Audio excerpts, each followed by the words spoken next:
ইনশাআল্লাহ তাআলা সূরা আবাসার ভূমিকা ও মূলভাব নিয়ে আলোচনার পূর্বে অন্য সব দার্সের মতো আজকেও আমরা শুরুতে গত সূরার শেষাংশের সাথে এই সূরার সম্পর্ক দেখব। গত সূরা নাজিয়াতে আমরা দেখেছি কিয়ামতের দিনে দুই ধরনের বিপরীতধর্মী মানুষের বর্ণনা দিয়েছেন। একদিকে আমরা পাই ফাআম্মা মান তাগা ওয়া আসারাল হায়াতাদ দুনিয়া, যারা অবদ্ধ হয়েছে এবং দুনিয়াবী জীবনকে প্রাধান্য দিয়েছে। একদিকে এদের বর্ণনা এসেছে। অপরদিকে আল্লাহ বলছেন ওয়া আম্মা মান খাফা মাকামা রাব্বিহি ওয়া নাহান নাফসা আনিল হাওয়া, যারা তাদের রবের সামনে দাঁড়াতে ভয় পায় এবং নিজেকে সংযত করেছে, নিজেকে বিরত রেখেছে নিরর্থক, তুচ্ছ ও বাজে ইচ্ছা থেকে। এই সূরার শুরুতেও আমরা দুইটি দলের বর্ণনা পাই। একদিকে আল্লাহ বলছেন আম্মা মান ইস্তাগনা, তার ব্যাপারে যে উদাসীন। কে উদাসীন থাকে? আল্লাযী তাগা ওয়া আসারাল হায়াতাদ দুনিয়া, যার ব্যাপারে গত সূরার শেষ দিকে বর্ণনা দেয়া হয়েছে, যে অবাধ্য হয় ও দুনিয়াবী জীবনকে প্রাধান্য দেয়। অপরদিকে এখানে ওয়া আম্মা মান খাফা, অপরদিকে এখানে ওয়া আম্মা মান জাআকা ইয়াসআ ওয়া হুয়া ইয়াখশা, যে আপনার দিকে ভীত হয়ে দৌড়ে আসে, এমন লোকের ব্যাপারে আল্লাহ আযজা ওয়া জাল্লা গত সূরার শেষেও বর্ণনা করেছেন। ওয়া আম্মা মান খাফা মাকামা রাব্বিহি ওয়া নাহান নাফসা আনিল হাওয়া, যে তার রবের সামনে দাঁড়াতে ভয় পায়। তাহলে বিশ্বাসী ও অবিশ্বাসী এই দুই বিপরীতধর্মী দলের বর্ণনার কিছু গুণ নাজিয়াতের শেষে বলা হয়েছে। এরপর সূরা আবাসার শুরুতে নতুনভাবে এই দুই দলের কিছু গুণের বর্ণনা এসেছে। এবার ইনশাআল্লাহ তাআলা আমরা সূরা আবাসার সবচেয়ে গুরুত্বপূর্ণ এবং জনপ্রিয় মূলভাব নিয়ে আলোচনা করব। এটা সূরা আবাসার প্রথম আয়াত। আবাসার অন্য আয়াতগুলোর মধ্যে এই আয়াতটি বিখ্যাত, যদিও অনেক সময় এই আয়াতটি সম্পর্কে আমরা কম জানি। এই সূরার দাসে যাব ইনশাআল্লাহ। তবে তার আগে একটা বিষয় আপনাদেরকে সতর্ক করতে চাই, তা হলো আমরা কিভাবে রাসূল সাল্লাল্লাহু আলাইহি সাল্লামের ব্যাপারে কথা বলি, এটা খুবই গুরুত্বপূর্ণ। যেমন মাদানী সূরাগুলোতে দেখবেন যখন আল্লাহ আযজা ওয়া জাল্লা সাহাবীদেরকে ভদ্রতার শিক্ষা দিচ্ছেন, এবং অনেক বেদুইনরাই এটা জানত না, যখন তিনি ভদ্রতা শেখাচ্ছেন, যদি তারা রাসূল সাল্লাল্লাহু আলাইহি সাল্লামের সাথে আর 10 জনের মতো কথা বলে, অপমান করে নয়, কিন্তু আর 10 জনের মতো সাধারণভাবে, তখন তাদের জন্য আয়াত নাজিল হতো যাতে তারা এমনটি না করে। যেমন সূরা হুজরাতে আমরা পাই, যেখানে বেদুইনরা কয়েকজন এসে বলল, ইয়া মুহাম্মদ উখরুজ আলাইনা, মুহাম্মদ বের হয়ে আসো, তোমার সাথে কথা আছে। তারা তার বাড়ির সামনে আসলো। তারা কিছুটা রুক্ষভাষী, অতটা ভদ্র বা সভ্য ছিল না। তারা মানুষের সাথে রুক্ষভাবে কথা বলতো। সুতরাং তারা ইসলাম কবুল করল এবং রাসূল সাল্লাল্লাহু আলাইহি সাল্লামের সাথে কিছুটা রুক্ষভাবে কথা বলল। এটা কিন্তু তাদের কাছে রুক্ষ ছিল না, তারা এভাবেই শিখেছিল। বুঝতে পারছেন? আর যখন আল্লাহ আযজা ওয়া জাল্লা এটা দেখলেন, তিনি তাদেরকে সতর্কবার্তা দিলেন। তিনি বললেন ওয়ালা তাজহারু লাহু বিল কওল কাজাহরি বা'দিকুম লিবা'দ, তিনি তাদেরকে সতর্কবার্তা দিলেন, তোমরা তার সাথে এভাবে বলবে না, তার উপর গলাচড়া করবে না, যেভাবে তোমরা নিজেরা নিজেদের সাথে করো। তিনি তোমাদের মতো নন। আন তাহবাতা আমালুকুম ওয়া আনতুম লা তাশউরুন, এবং যদি তোমরা এমনটি করো, তোমাদের সকল ভালো কাজ এমনভাবে বিনষ্ট হয়ে যাবে যা তোমাদের ধারণারও বাইরে, তোমরা বুঝতেও পারবে না। একই সূরায় তিনি এ বলেও সতর্ক করছেন, ও আলামু আন্না ফীকুম রাসূলুল্লাহ, জেনে রাখো তোমাদের মধ্যে বিশেষভাবে তোমাদের মধ্য হতে, অর্থাৎ সাহাবাদের কথা বলা হচ্ছে, আল্লাহ রাসূল সাল্লাল্লাহু আলাইহি সাল্লাম তোমাদের মধ্য থেকে। এরপর একই আয়াতে তিনি বলছেন তোমাদেরকে তার সাথে সতর্ক হতে হবে। একই আয়াতে তিনি বলছেন ওয়ালাকিন্নাল্লাহা হাব্বাবা ইলাইকুমুল ঈমান, কোনো সন্দেহ নেই আল্লাহ তোমাদের অন্তরের ঈমানের স্বাদ দিয়েছেন এবং একে সৌন্দর্যমণ্ডিত করেছেন। তাহলে এখানে রাসূলের ব্যাপারে বলার পর আমাদের অন্তরে এর সৌন্দর্যের বর্ণনা দিয়ে শেষ করা হয়েছে। এখানে আল্লাহর প্রতি ঈমানের বর্ণনা আসেনি, ফেরেশতাদের প্রতি ঈমানের বর্ণনা আসেনি, কিতাবসমূহের প্রতি ঈমানের বর্ণনা আসেনি। কোন ঈমানের বর্ণনা এসেছে? আসলে ঈমানও নয়, ভক্তি, শ্রদ্ধা। আমরা কিভাবে আল্লাহ রাসূলের ব্যাপারে কথা বলি তার গুরুত্ব সম্পর্কে বলা হয়েছে। এটা আসলেই গুরুত্বপূর্ণ একটা বিষয়, কারণ এই সময়ে দুই ধরনের বাড়াবাড়ি দেখা যাচ্ছে। একদিকে আছে এমন মুসলিম যাদের নবীজির প্রতি কোনো সম্মান নেই, মুসলিম হয়েও তারা নবীজি সাল্লাল্লাহু আলাইহি সাল্লামের ব্যাপারে বলার সময় কোনো সম্মান দেয় না। তার কোনো সুন্নতের ব্যাপারে বলার সময় এরকমভাবে বলে অনেকে, ও এটা তো কেবল একটা হাদিস, কিংবা এটা তো কোরআনে নেই, বা তার কাজ তো ছিল কেবল বার্তা পৌঁছে দেয়া, তিনি তাই করেছেন, তো আমাদের তার ছোটখাটো কাজগুলোকে এত সিরিয়াসলি নেওয়ার দরকার নেই, ইত্যাদি ইত্যাদি। আমাদের এভাবে বলার আগে খুবই সতর্ক হতে হবে। আমি বলছি না যে বুদ্ধিবৃত্তিক আলোচনা হতে পারবে না, কিন্তু যখন হবে তখন অবশ্যই খুবই খুবই সতর্কভাবে হতে হবে, খুবই গুরুত্বের সাথে করতে হবে। বাচনভঙ্গি সতর্ক হতে হবে। আবার অপরদিকে কিছু মুসলিম আছেন যারা নিজেদেরকে মুসলিম দাবি করেন, যাদের নবীজি সাল্লাল্লাহু আলাইহি সাল্লামের প্রতি এত ভালোবাসা, এত ভক্তি যে তারা প্রায় শিরকের পর্যায়ে পৌঁছে গিয়েছেন। কখনো কখনো প্রকাশ্যে জেনে শুনে ভালোবাসা ও ভক্তির কারণে, কোনো খারাপ নিয়তে নয়, বরং ভালোবাসা ও ভক্তিতে একই সাথে এমন কিছু আয়াত রয়েছে যেগুলোতে রাসূল সাল্লাল্লাহু আলাইহি সাল্লামকে কঠোরভাবে কিছু বলা হয়েছে। এরা এগুলোকে এমনভাবে ব্যাখ্যা করে যাতে আয়াতের ভাষা পরিবর্তন হয়ে যায়। আপনাকে ভাষাগত অর্থের ক্ষেত্রে সৎ হতে হবে। যখন আল্লাহ কিছু বলেন তিনি পরিষ্কারভাবেই বলেন। আল্লাহ নিজেই বলেছেন বিলিসানিন আরাবিয়্যিম মুবিন। এটা হচ্ছে পরিষ্কার আরবি ভাষায়। এটাই কোরআনের বৈশিষ্ট্য। তাহলে আল্লাহ যখন কোনো কিছুর বর্ণনা দেন, আপনি বলতে পারেন না যে আল্লাহ এটা বলেছেন কিন্তু তিনি আসলে এটা বলতে চেয়েছেন। না, এমন হলে কোরআনের ভাষাগত সততা থাকবে না। তাই আপনাকে অবশ্যই খুব সতর্কভাবে বলতে হবে। কিন্তু এমন কিছু জায়গা আছে খাঁটি সোনার মতো, যা আমরা অতিক্রম করতে পারি না। যেমন একটি হচ্ছে আল্লাহ রাসূল সাল্লাল্লাহু আলাইহি সাল্লাম ছিলেন গুনাহমুক্ত, যে তিনি কখনোই আল্লাহর অবাধ্য হননি এবং কখনো গুনাহ করেননি। যখন আমরা কোনো কিছু অধ্যয়ন করব, এই খাঁটি নীতির ব্যত্যয় ঘটতে পারবে না। আমরা এভাবে বলতে পারবো না যে না, কেউ কেউ ইতিপূর্বে এমনও বলেছেন যে তিনি কেবলমাত্র ছোট গুনাহ করেছেন ইত্যাদি ইত্যাদি। না, এটা বলতে গেলে আমাদের আকীদার ইজমা যে তিনি কখনোই গুনাহ করেননি। আল্লাহ আজ্জা জাল্লা তার অন্তরকে পরিশুদ্ধ করেছেন, তিনি তার হৃদয়কে দৃঢ় করেছেন। তিনি হলেন মানবজাতির জন্য আদর্শ স্বরূপ। তাই তিনি অবশ্যই সকল গুনাহ থেকে মুক্ত। আল্লাহ নিজে তাকে রক্ষা করেছেন। যাই হোক, এই সব কিছু মাথায় নিয়ে আমরা এই সূরার অধ্যয়ন শুরু করছি। এর হিকমা, প্রজ্ঞা, এর বিন্দু বিন্দু প্রজ্ঞা সম্পর্কে জানা শুরু করছি ইনশাআল্লাহ তাআলা। আবাসা ওয়া তাওয়াল্লা সূরার শুরু। সাধারণভাবে এর অর্থ হচ্ছে সে ভ্রু কুঞ্চিত করল এবং মুখ ফিরিয়ে নিল। এটা হচ্ছে সরল অনুবাদ। সে ভ্রু কুঞ্চিত করল এবং মুখ ফিরিয়ে নিল। এখানে এর প্রেক্ষাপট হচ্ছে আল্লাহর নবী সাল্লাল্লাহু আলাইহি সাল্লাম কুরাইশদের কয়েকজন নেতার সাথে কথা বলছিলেন। কিছু বর্ণনায় আমরা তাদের নামও পাই। তাদের মধ্যে ছিলেন উতবা ইবনে রাবিয়া, সে ছিল বড় কাফেরদের একজন। আবু জাহেল, এরা ছিল সেখানে। তিনি সেখানে মক্কার বড় নেতাদের সাথে কথা বলছিলেন। তারা তার সাথে আলোচনায় বসেছিল। বেশিরভাগ ক্ষেত্রে আমরা পাই, গত সূরাতেও আমরা দেখি যে তার সাথে তারা মজা করছে, কিংবা তারা আখিরাত নিয়ে ঠাট্টা মশকরায় ব্যস্ত। সূরা নাবায় ও নাজিয়াতেও আমরা এগুলোর বর্ণনা পাই। কিন্তু এখানে তারা আসলে কিছু নিয়ে আলোচনা করছিল। তাহলে বোঝা যাচ্ছে তারা গুরুত্বপূর্ণ কিছু নিয়েই বসেছিল। অপরদিকে আমরা দেখি সেখানে ছিল আব্দুল্লাহ ইবনে উম্মে মাকতুম, যে ছিল খাদিজা রাদিয়াল্লাহু তাআলা আনহার চাচাতো ভাই। সেই কারণে সে নবীজি সাল্লাল্লাহু আলাইহি সাল্লামের নিকটেই ছিল, কারণ সে তার কাছের লোক, সে পরিবারের লোক। এবং আমরা জানি যে তিনি ছিলেন অন্ধ রাদিয়াল্লাহু আনহু, এবং তিনি ছিলেন শুরুর দিকে ঈমান আনা লোকদের অন্যতম রাদিয়াল্লাহু আনহু। ও বলে রাখি, এই সূরায় তাকে অপমান না করার বিষয়ে বলা হচ্ছে, কেননা তিনি ছিলেন শুরুর দিকে ঈমান আনা লোকদের মধ্যে অন্যতম, শুরুর দিকে ইসলাম কবুল করা মানুষদের অন্যতম, যাদেরকে বলা হয় আস-সাবিকুন আস-সাবিকুন, প্রথমের মধ্যে প্রথম। তাই আমাদেরকে তার সম্মানের দিকটিও মাথায় রাখতে হবে। অপরদিকে তিনি ছিলেন অন্ধ। কিছু আলেমগণ এই বিষয়ে মন্তব্য করেছেন যে যখন আপনি অন্ধ, তখন আপনার উপস্থিতি বোঝানোর জন্য আপনাকে কণ্ঠ উঁচু করার প্রয়োজন হয়, কারণ আপনি জানেন না যে তারা আপনাকে দেখেছে কিনা। এবং এটাই স্বাভাবিক, কারণ তারা দেখতে পায় না। তাই জোরে বলাটা স্বাভাবিকভাবে চলে আসে, কারণ একটি অনুভূতি না থাকায় অপরটি তীব্র হয়।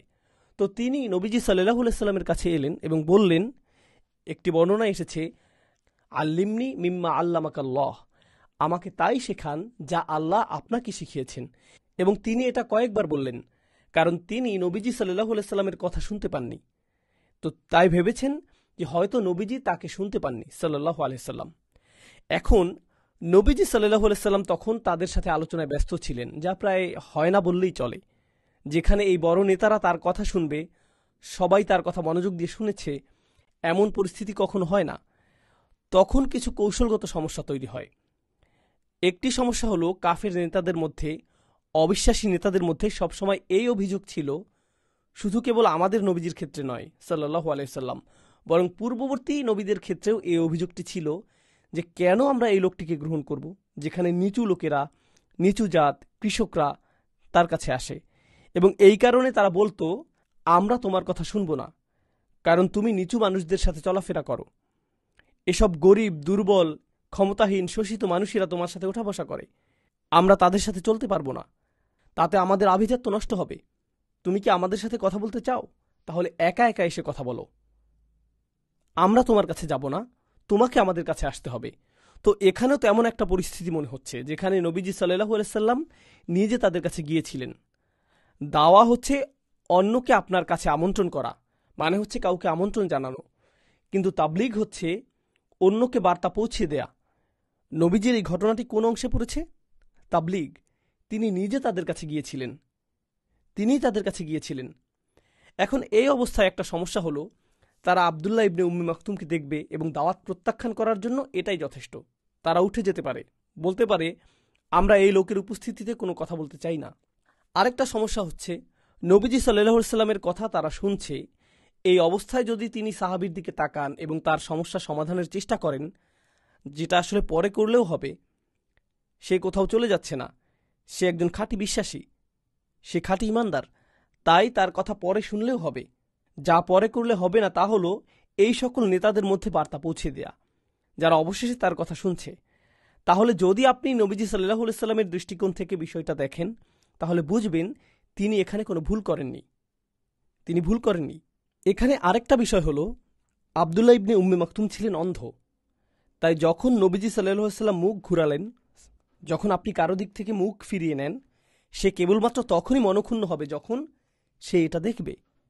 সে যদি দেখে তাহলে। তাই কারো প্রতি মনক্ষুণ্ণ হওয়া, রুক্ষ হওয়া বা বিরক্ত হওয়ার বিষয়টি দেখার সাথে সম্পর্কিত। আমরা এখানের বর্ণনা থেকেই বুঝতে পারছি যে আনজা আহুল আমা, আল্লাহ এখানে তার নাম নেননি, কিন্তু তিনি বুঝিয়ে দিয়েছেন যে সে অন্ধ। এখানে আল্লাহ রাসূলের আরেকটি চারিত্রিক গুণ ও সরলতার প্রমাণ পাওয়া যায়। তিনি এখানে বলেননি, আমরা জানি বাবা মায়ের বিষয়ে আল্লাহ বলেছেন ফালা তাকুল্লাহুমা উফ, তাদের সাথে উফ শব্দটিও ব্যবহার করো না, তাদের সামনে যেন বিন্দুমাত্র অসন্তুষ্টি প্রকাশ না পায়। আমরা আল্লাহ রাসূলের কোনো মৌখিক অসন্তুষ্টির বর্ণনা পাই না, আমরা তার অসন্তুষ্টির বর্ণনা পাই তার মুখের অভিব্যক্তিতে। আমরা আবাসা শব্দটি নিয়ে আরো বিস্তারিত আলোচনা করব সামনে ইনশাআল্লাহ। এরপর তিনি যখন ঘুরে তাকালেন, কুরাইশ নেতাদের সাথে কথা বলা শেষ করবেন, সেই সাহাবী কি তার ঘুরে তাকানো দেখেছে? না, তিনি কিন্তু তা দেখেননি। তাহলে প্রথমে আমাদের বুঝতে হবে, তিনি সাহাবীকে কষ্ট দেননি, তিনি মোটেও সেই সাহাবীকে কষ্ট দেননি। তাহলে যেহেতু সেখানে কোনো সমস্যা নেই, তাহলে কেন এই আয়াতটি নাজিল করা হলো, এটা আমাদের খুব ভালোভাবে বুঝতে হবে। দেখুন, মুসলিম হিসেবে আল্লাহ আমাদের জন্য একটা স্ট্যান্ডার্ড ঠিক করে দিয়েছেন। এরপরে মুমিনদের জন্য আরও উঁচু স্ট্যান্ডার্ড রয়েছে। এরপর আরও উঁচু স্ট্যান্ডার্ড রয়েছে কাদের জন্য? মুহসিনদের জন্য, তাই না? কিন্তু এদের কারো স্ট্যান্ডার্ডই আল্লাহর একজন নবীর সাথে তুলনীয় নয়। আপনি কখনোই আপনার নিজের স্ট্যান্ডার্ডের সাথে আল্লাহ রাসূলের তুলনা করতে পারেন না। আল্লাহ আয্যা ওয়া জাল্লা নবীজির প্রতিটি জটিল আচরণকে, প্রতিটি ভঙ্গিকে খুবই খুবই সতর্কভাবে পর্যবেক্ষণ করেছেন। আল্লাহ রসুল সাল্লাল্লাহু আলাইহি সাল্লাম যখন আকাশের দিকে তাকাতেন, আল্লাহ তাআলা সেটিও লক্ষ্য করে তার প্রতি আয়াত নাজিল করেছেন, কদ নারা তাকাল্লুবা ওয়াজহিকা ফিস সামা, আমরা আপনাকে আকাশের দিকে মুখ ফিরিয়ে তাকাতে দেখেছি, কাবার জন্য, কাবার প্রতীক্ষায় আয়াত নাজিল হলো। তাহলে বোঝা যাচ্ছে আল্লাহ ও তার রাসূল সাল্লাল্লাহু আলাইহি সাল্লামের মধ্যকার খুবই ঘনিষ্ঠ সম্পর্ক। এই স্ট্যান্ডার্ডের ব্যাপারটি মাথায় রাখুন, এটা এতটাই উঁচু মর্যাদার। আপনাদেরকে এই ব্যাপারে একটা ধারণা দেই। আমাদের জন্য 5 ওয়াক্ত নামাজ রয়েছে, আমাদের জন্য 5 ওয়াক্ত নামাজ রয়েছে। যখন আল্লাহ তার নবীজি সাল্লাল্লাহু আলাইহি সাল্লামের সাথে কথা বলেন, তিনি তাকে কিয়ামুল লাইলের আদেশ করেছেন, কুমিল লাইলা ইল্লা কলিলা নিসফাহু আও ইনকুস মিনহু কলিলা, রাতে জাগো। এখানে ফেলে আমর এসেছে, এটা আদেশ। তিনি তার নবীকে রাতের অর্ধেক কিয়ামুল লাইল করতে বলেছেন, সর্বনিম্ন অর্ধেক রাত, কখনো সুযোগ থাকলে হয়তো তার থেকেও বেশি, এবং ধীরে সুস্থে কোরআন পড়া। এটা কি আমাদের স্ট্যান্ডার্ড? না, এটা আমাদেরকে নয়, বরং তাকে আদেশ করা হয়েছে সাল্লাল্লাহু আলাইহি ওয়াসাল্লাম। একইভাবে দাওয়াতের কাজের ক্ষেত্রেও আমরা বলি হ্যাঁ এটা গুরুত্বপূর্ণ, আমাদের করা উচিত, সুযোগ পেলেই আমাদের এটা করা উচিত। নবীজি সাল্লাল্লাহু আলাইহি সাল্লাম কখন দাওয়াতের কাজ করতেন? সব সময়, তার কোনো বিরতি ছিল না, তিনি থামতেন না, তিনি প্রতিনিয়ত মানুষের কাছে গিয়ে আল্লাহর বার্তা পৌঁছে দিতেন সাল্লাল্লাহু আলাইহি সাল্লাম। তাহলে এখানে তুলনা হয় না। এখন সেটা মাথায় রেখে এটা চিন্তা করে দেখুন, বুঝুন যে নবীরা, মুসা আলাইহিস সালামের কথাই ধরুন উদাহরণস্বরূপ, আল্লাহ তাকে আদেশ করেছেন, আল্লাহ তাকে সাক্ষাৎ করার জন্য পর্বতে ডেকেছেন। তিনি বেশ আগে ভাগেই সেখানে উপস্থিত হলেন। তারা তাদের কাজের ব্যাপারে এতটাই উদ্দীপ্ত ছিলেন, তারা দ্রুতই উন্নতি করতে চাইতেন। একইভাবে যখন আল্লাহ রসুল সাল্লাল্লাহু সাল্লামকে কোরআন দেয়া হলো, তিনি ওহির ব্যাপারে এতটাই উদ্গ্রীব হয়েছিলেন, তিনি খুব দ্রুত তা মুখস্থ করতে চাইতেন। আল্লাহ রসুলের উদ্দীপনা এতটাই ছিল, তাই আল্লাহ তাকে শান্ত করার জন্য একটি আয়াত নাজিল করলেন, লা তুহাররিক বিহি লিসানাকা লিতাআজালা বিহি। কুরআন মুখস্থ করার জন্য তাড়াহুড়া করবেন না, শান্ত হন। আমি এই কুরআনকে আপনার জন্য একত্রিত করে দেব। ইন্না আলাইনা জামআহু ওয়া কুরআনাহ ফাইযা ক্বরানাহু ফাত্তাবি' কুরআনাহ। তাহলে আল্লাহ আযজা ওয়া জাল্লা নিজেই এই দায়িত্ব নিলেন এবং নবীজিকে বললেন যে এটা আপনার সমস্যা নয়। কিন্তু দেখুন নবীরা কতটা আগ্রহী ছিলেন, তাদের কত বড় দায়িত্ব ছিল আলাইহিমুসসালাম, আর সবচেয়ে বেশি ছিল নবীজি সাল্লাল্লাহু আলাইহি সাল্লামের। আর আপনাকে বুঝতে হবে, তিনি কিন্তু কেবলমাত্র কুরাইশদেরকে দাওয়াত দিচ্ছিলেন না, তিনি কেবলমাত্র মক্কাবাসীদের দাওয়াত দিচ্ছিলেন না। তার কয়েক বছরের দুনিয়াবী জীবনে তিনি যা করেছেন, তিনি এটা বুঝেছেন যে তার দাওয়াতের প্রভাব থাকবে পরবর্তী সময়ের গোটা মানবজাতির উপরে, কারণ এরপরে আর কোনো নবী আসবে না। সুতরাং তিনি যাই করেন, সত্যিকার অর্থে পুরো দুনিয়ার ভার তার কাঁধে ছিল। তাই তিনি বুঝেছিলেন এই নেতারা একজনও যদি ইসলামের প্রতি অনুরক্ত হয়, ইসলাম কতটা শক্তিশালী হবে, ইসলামের কতটা উপকার সাধন হবে। তাই তিনি সর্বদাই তার মিশনকে পরবর্তী ধাপে ত্বরান্বিত করতে উদ্গ্রীব ছিলেন, যাতে এটা একটা মাইলফলক অতিক্রম করতে পারে। আর এই অবস্থায় এটা ছিল একটা সোনালী সুযোগ। এই কারণেই তিনি ফিরে তাকালেন। এমনকি কিছু আলমজ্ঞান মন্তব্য করেছেন যে ইসলামের ব্যাপারে জানতে আগ্রহী একজন অমুসলিম যদি ইসলামের ব্যাপারে জানতে আগ্রহী হয়, কারণ আল্লাহ একমাত্র হৃদয়ের কথা জানেন, একজন মুসলিমকে শেখানোর চেয়ে তাকে ইসলাম শেখানো বেশি জরুরি, কারণ মুসলিমকে পরেও শেখানো যাবে। ধরুন একজন অমুসলিম যদি মসজিদে প্রবেশ করে, ইমামকে ইসলামের ব্যাপারে কিছু প্রশ্ন জিজ্ঞাসা করে, সেখানে হয়তো কিছু মুসলিমরাও রয়েছে প্রশ্ন করতে, তারা হয়তো ইমামকে অজু বা নামাজ নিয়ে কিছু জিজ্ঞাসা করছিল, বা তারা হয়তো এবছর হজে যাবে। মুসলিম কি কিছুক্ষণ অপেক্ষা করতে পারে না? হ্যাঁ, কারণ অমুসলিম উত্তর না পেয়ে চলে যেতেও পারে, কিন্তু যদি সে শাহাদা পড়ে, সবার জন্য এটা অনেক বড় পাওয়া হবে, হয়তো তার মাধ্যমে আরও অনেক উৎসাহী হবে। সুতরাং একজন অমুসলিমকে দাওয়াতের কাজটি একজন মুসলিমকে প্রশ্নের উত্তর দেওয়ার চেয়ে অনেক বড় কাজ। যদিও দুটি কাজই মূল্যবান, তবে নিশ্চয়ই আপনারা এটা বুঝতে পারছেন যে একটির মূল্য অপরটির চেয়ে বেশি। এখন আল্লাহ তাআলা এখানে আবাসা শব্দটি ব্যবহার করেছেন। এর একটা তাৎপর্য হলো, আল্লাহ এখানে রসুল সাল্লাল্লাহু আলাইহি সাল্লামকে তিরস্কার করার মাধ্যমে আমাদেরকে এটা বুঝিয়ে দিয়েছেন যে এটা রসুল সাল্লাল্লাহু আলাইহি সাল্লামের কথা নয়। কেন তিনি তাকে তিরস্কার করলেন? কেন তিনি তার সমালোচনা করলেন? কেনই বা তিনি এই আয়াতগুলোর ব্যাপারে শঙ্কিত ছিলেন? এই আয়াতের বর্ণনায় তিনি কার উপর বিরক্ত ছিলেন? তিনি কার ব্যাপারে হতাশ ছিলেন? ইবনে উম্মে মাকতুম, তাই না? আব্দুল্লাহ ইবনে উম্মে মাকতুম। এখন তাই যদি হয়, তাহলে যখনই তিনি এই সাহাবীকে দেখতেন রাদিয়াল্লাহু আনহু, তিনি বলতেন, আহলান বিমান আতাবানি ফিহি রব্বি, তাকে স্বাগতম, আল্লাহ যার ব্যাপারে আমাকে বলেছেন, আমার প্রভু তোমার ব্যাপারে আমাকে বলেছেন, তোমাকে স্বাগতম। সে যেন ভালোভাবে একটা বসার জায়গা পায়, তার জন্য আলাদা যত্ন নেয়া। এগুলো কিন্তু ব্যঙ্গ করা নয়, ব্যঙ্গাত্মকভাবে নয়। সাহাবীগণ থেকে বর্ণিত হয়েছে, তারা মন্তব্য করেছেন যে তাকে আলাদা সম্মান দেয়া হতো, আব্দুল্লাহ ইবনে উম্মে মাকতুমকে আলাদাভাবে মূল্যায়ন করা হতো। যদি তিনি সত্যিই তার উপর ক্ষুব্ধ থাকতেন, যদিও কোরআনে তার কথা এসেছে, পরে হয়তো তাকে ভিন্নভাবে দেখা হতে পারে। তো কোরআন থেকে স্পষ্টভাবে বোঝা যায় যে এটা মুহাম্মদ সাল্লাল্লাহু আলাইহি সাল্লামের কথা নয়, বরং এটা তার উপরে নাজিল করা হয়েছে। আবাসা শব্দটির কিছু চমৎকার বিষয় রয়েছে, সামনে যাওয়ার আগে সেগুলো নিয়ে আলোচনা করব ইনশাআল্লাহ তাআলা। আরবি ভাষায় ভ্রু কুচকানোর জন্য কয়েকটি শব্দ আছে। আমি আপনাদেরকে শুরুতেই বলেছি, যদিও আবাসা শব্দটির অর্থ করা হয় সে ভ্রু কুচকালো, ভ্রু কুচকালো, কিন্তু দেখুন আরবি ভাষায় যেমন আবাসা শব্দ আছে, তেমনি আছে কালাহা। যেমন কোরআনে এসেছে কালিহুন। কালহ মানে হচ্ছে আপনি কারো উপর এতটাই বিরক্ত বা বিরক্তিতে আপনার মুখভঙ্গি এমনভাবে পরিবর্তন হয়ে গিয়েছে যে আপনি যেন আপনার দাঁত কটমট করছেন। এই অবস্থা বোঝাতে কাল শব্দটি ব্যবহৃত হয়। এরপর এর চেয়ে আরেক ধাপ উপরে হচ্ছে বাসর। যেমন সুম্মা নাযারা ওয়া বাসর, সুম্মা আদবারা ওয়াস্তাকবার। এই হচ্ছে বাসর। যখন আপনি বুঝছেন যে আপনি দাঁত কটমট করছেন, আপনার মুখ লাল হয়ে গিয়েছে এবং আপনাকে দেখতে বিভৎস লাগছে, বিরক্তিতে আপনার মুখ পরিবর্তন হয়ে গিয়েছে, বিরক্তিতে আপনাকে দেখতে বিশ্রী দেখাচ্ছে, বা কোনো অসঙ্গতির কারণে, কোনো বিরোধের কারণে, তো এটা হচ্ছে তার চেয়েও উঁচু পর্যায়। আর সবশেষ রয়েছে বাসাল। আমার মনে হয় না এটা কোরআনে ব্যবহৃত হয়েছে। এটা দিয়ে যে ধরনের বিরক্তি বোঝায় তা কেবলমাত্র আপনার চোখে থাকে, আপনার কপালের মাঝখানে কিছুটা কুঁচকে যায়। আপনার কপালের মাঝখানে কিছুটা কুঁচকে যায়। এই কপাল কুঁচকানো ছাড়া আপনার পুরো মুখমণ্ডল, এমনকি আপনার শ্বাস, আপনার কণ্ঠ কিছুই পরিবর্তন হয় না। এটাকেই বলে আবাস, আবুস। আসলে মূল অক্ষর হচ্ছে অবুস।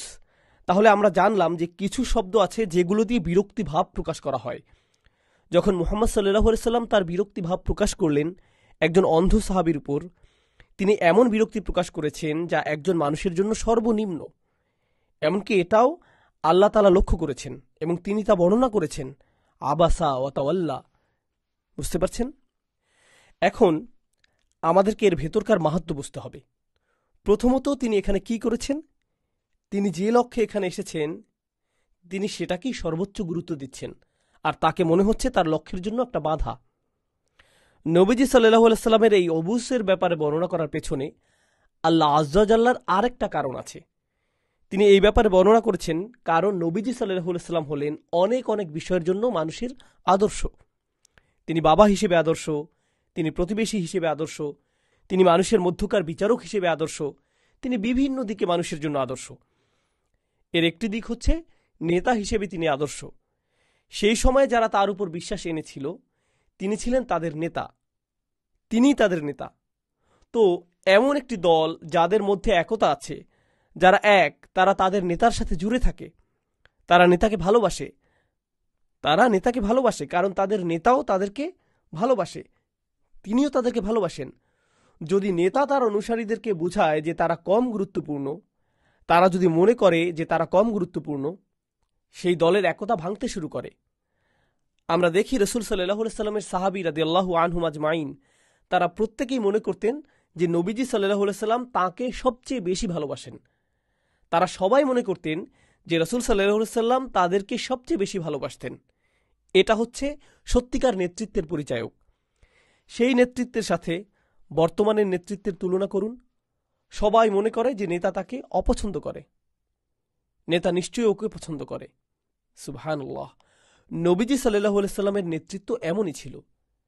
এমন হতে পারে যে সাহাবাদের মধ্যে কোনো ফুকারা বা কোনো দুআফা, কোনো দুর্বল, গরিব, অসহায়, নিঃস্ব দূর থেকে এমনটি দেখে পুরো ঘটনাটি না বুঝে সে হয়তো 100 গজ দূরে থেকে বিষয়টি দেখল। সে কি দেখবে? সে দেখবে আল্লাহ রসুল সাল্লাল্লাহু আলাইহি সাল্লাম কেবলমাত্র বড় নেতাদের দিকে মনোযোগ দিচ্ছেন আর নিজের দলের কাউকে গুরুত্ব দিচ্ছেন না। তাহলে নেতা হিসেবে এই কারণে তার গুরুত্ব কমে যাবে। তাই এখানে নবীজি সাল্লাল্লাহু আলাইহি সাল্লামকে আবাসা শব্দটি উল্লেখের মাধ্যমে আল্লাহ আযজা ওয়া জাল্লা এমন ব্যবস্থা করলেন যাতে সাহাবারা জানতে পারে যে তারা কতটা গুরুত্বপূর্ণ। এটা খুবই গুরুত্বপূর্ণ। আল্লাহ আযজা ওয়া জাল্লা সাহাবীদের উদ্দেশ্য করে কথা বলছেন। এটা কোরআনে বারংবার বারংবার বারংবার হয়েছে। আল্লাহ বলেছেন, ওয়ালা তা'দু আইনাকা আনহুম, আপনার চোখকে ওদের থেকে সরাবেন না। কোরআনের কিছু শক্তিশালী আয়াত রয়েছে যেগুলো সাহাবীদের জন্য বলা হয়েছে। আরেকটা জায়গায় সূরা আল ইমরানে আল্লাহ নবীজি সাল্লাল্লাহু আলাইহি সাল্লামকে বলেছেন, ফাবিমা রাহমাতিম মিনাল্লাহি লিনতা লাহুম, এটা কেবলমাত্র আল্লাহর অনুগ্রহ যে আপনি তাদের প্রতি কোমল চিত্ত। আল্লাহ নবীজি সাল্লাল্লাহু আলাইহি সাল্লামের উপর তার নিয়ামতের বর্ণনা করেছেন। কি সেই নিয়ামত? এটা ওহীর নিয়ামত নয়, কোরআনের নিয়ামত নয়, ইসরা বা মিরাজের নিয়ামত নয়, মক্কা বিজয়ের নিয়ামত নয়। ইন্না আ'তাইনাকাল কাউসার। তিনি এখানে কোন নিয়ামতের কথা বলছেন?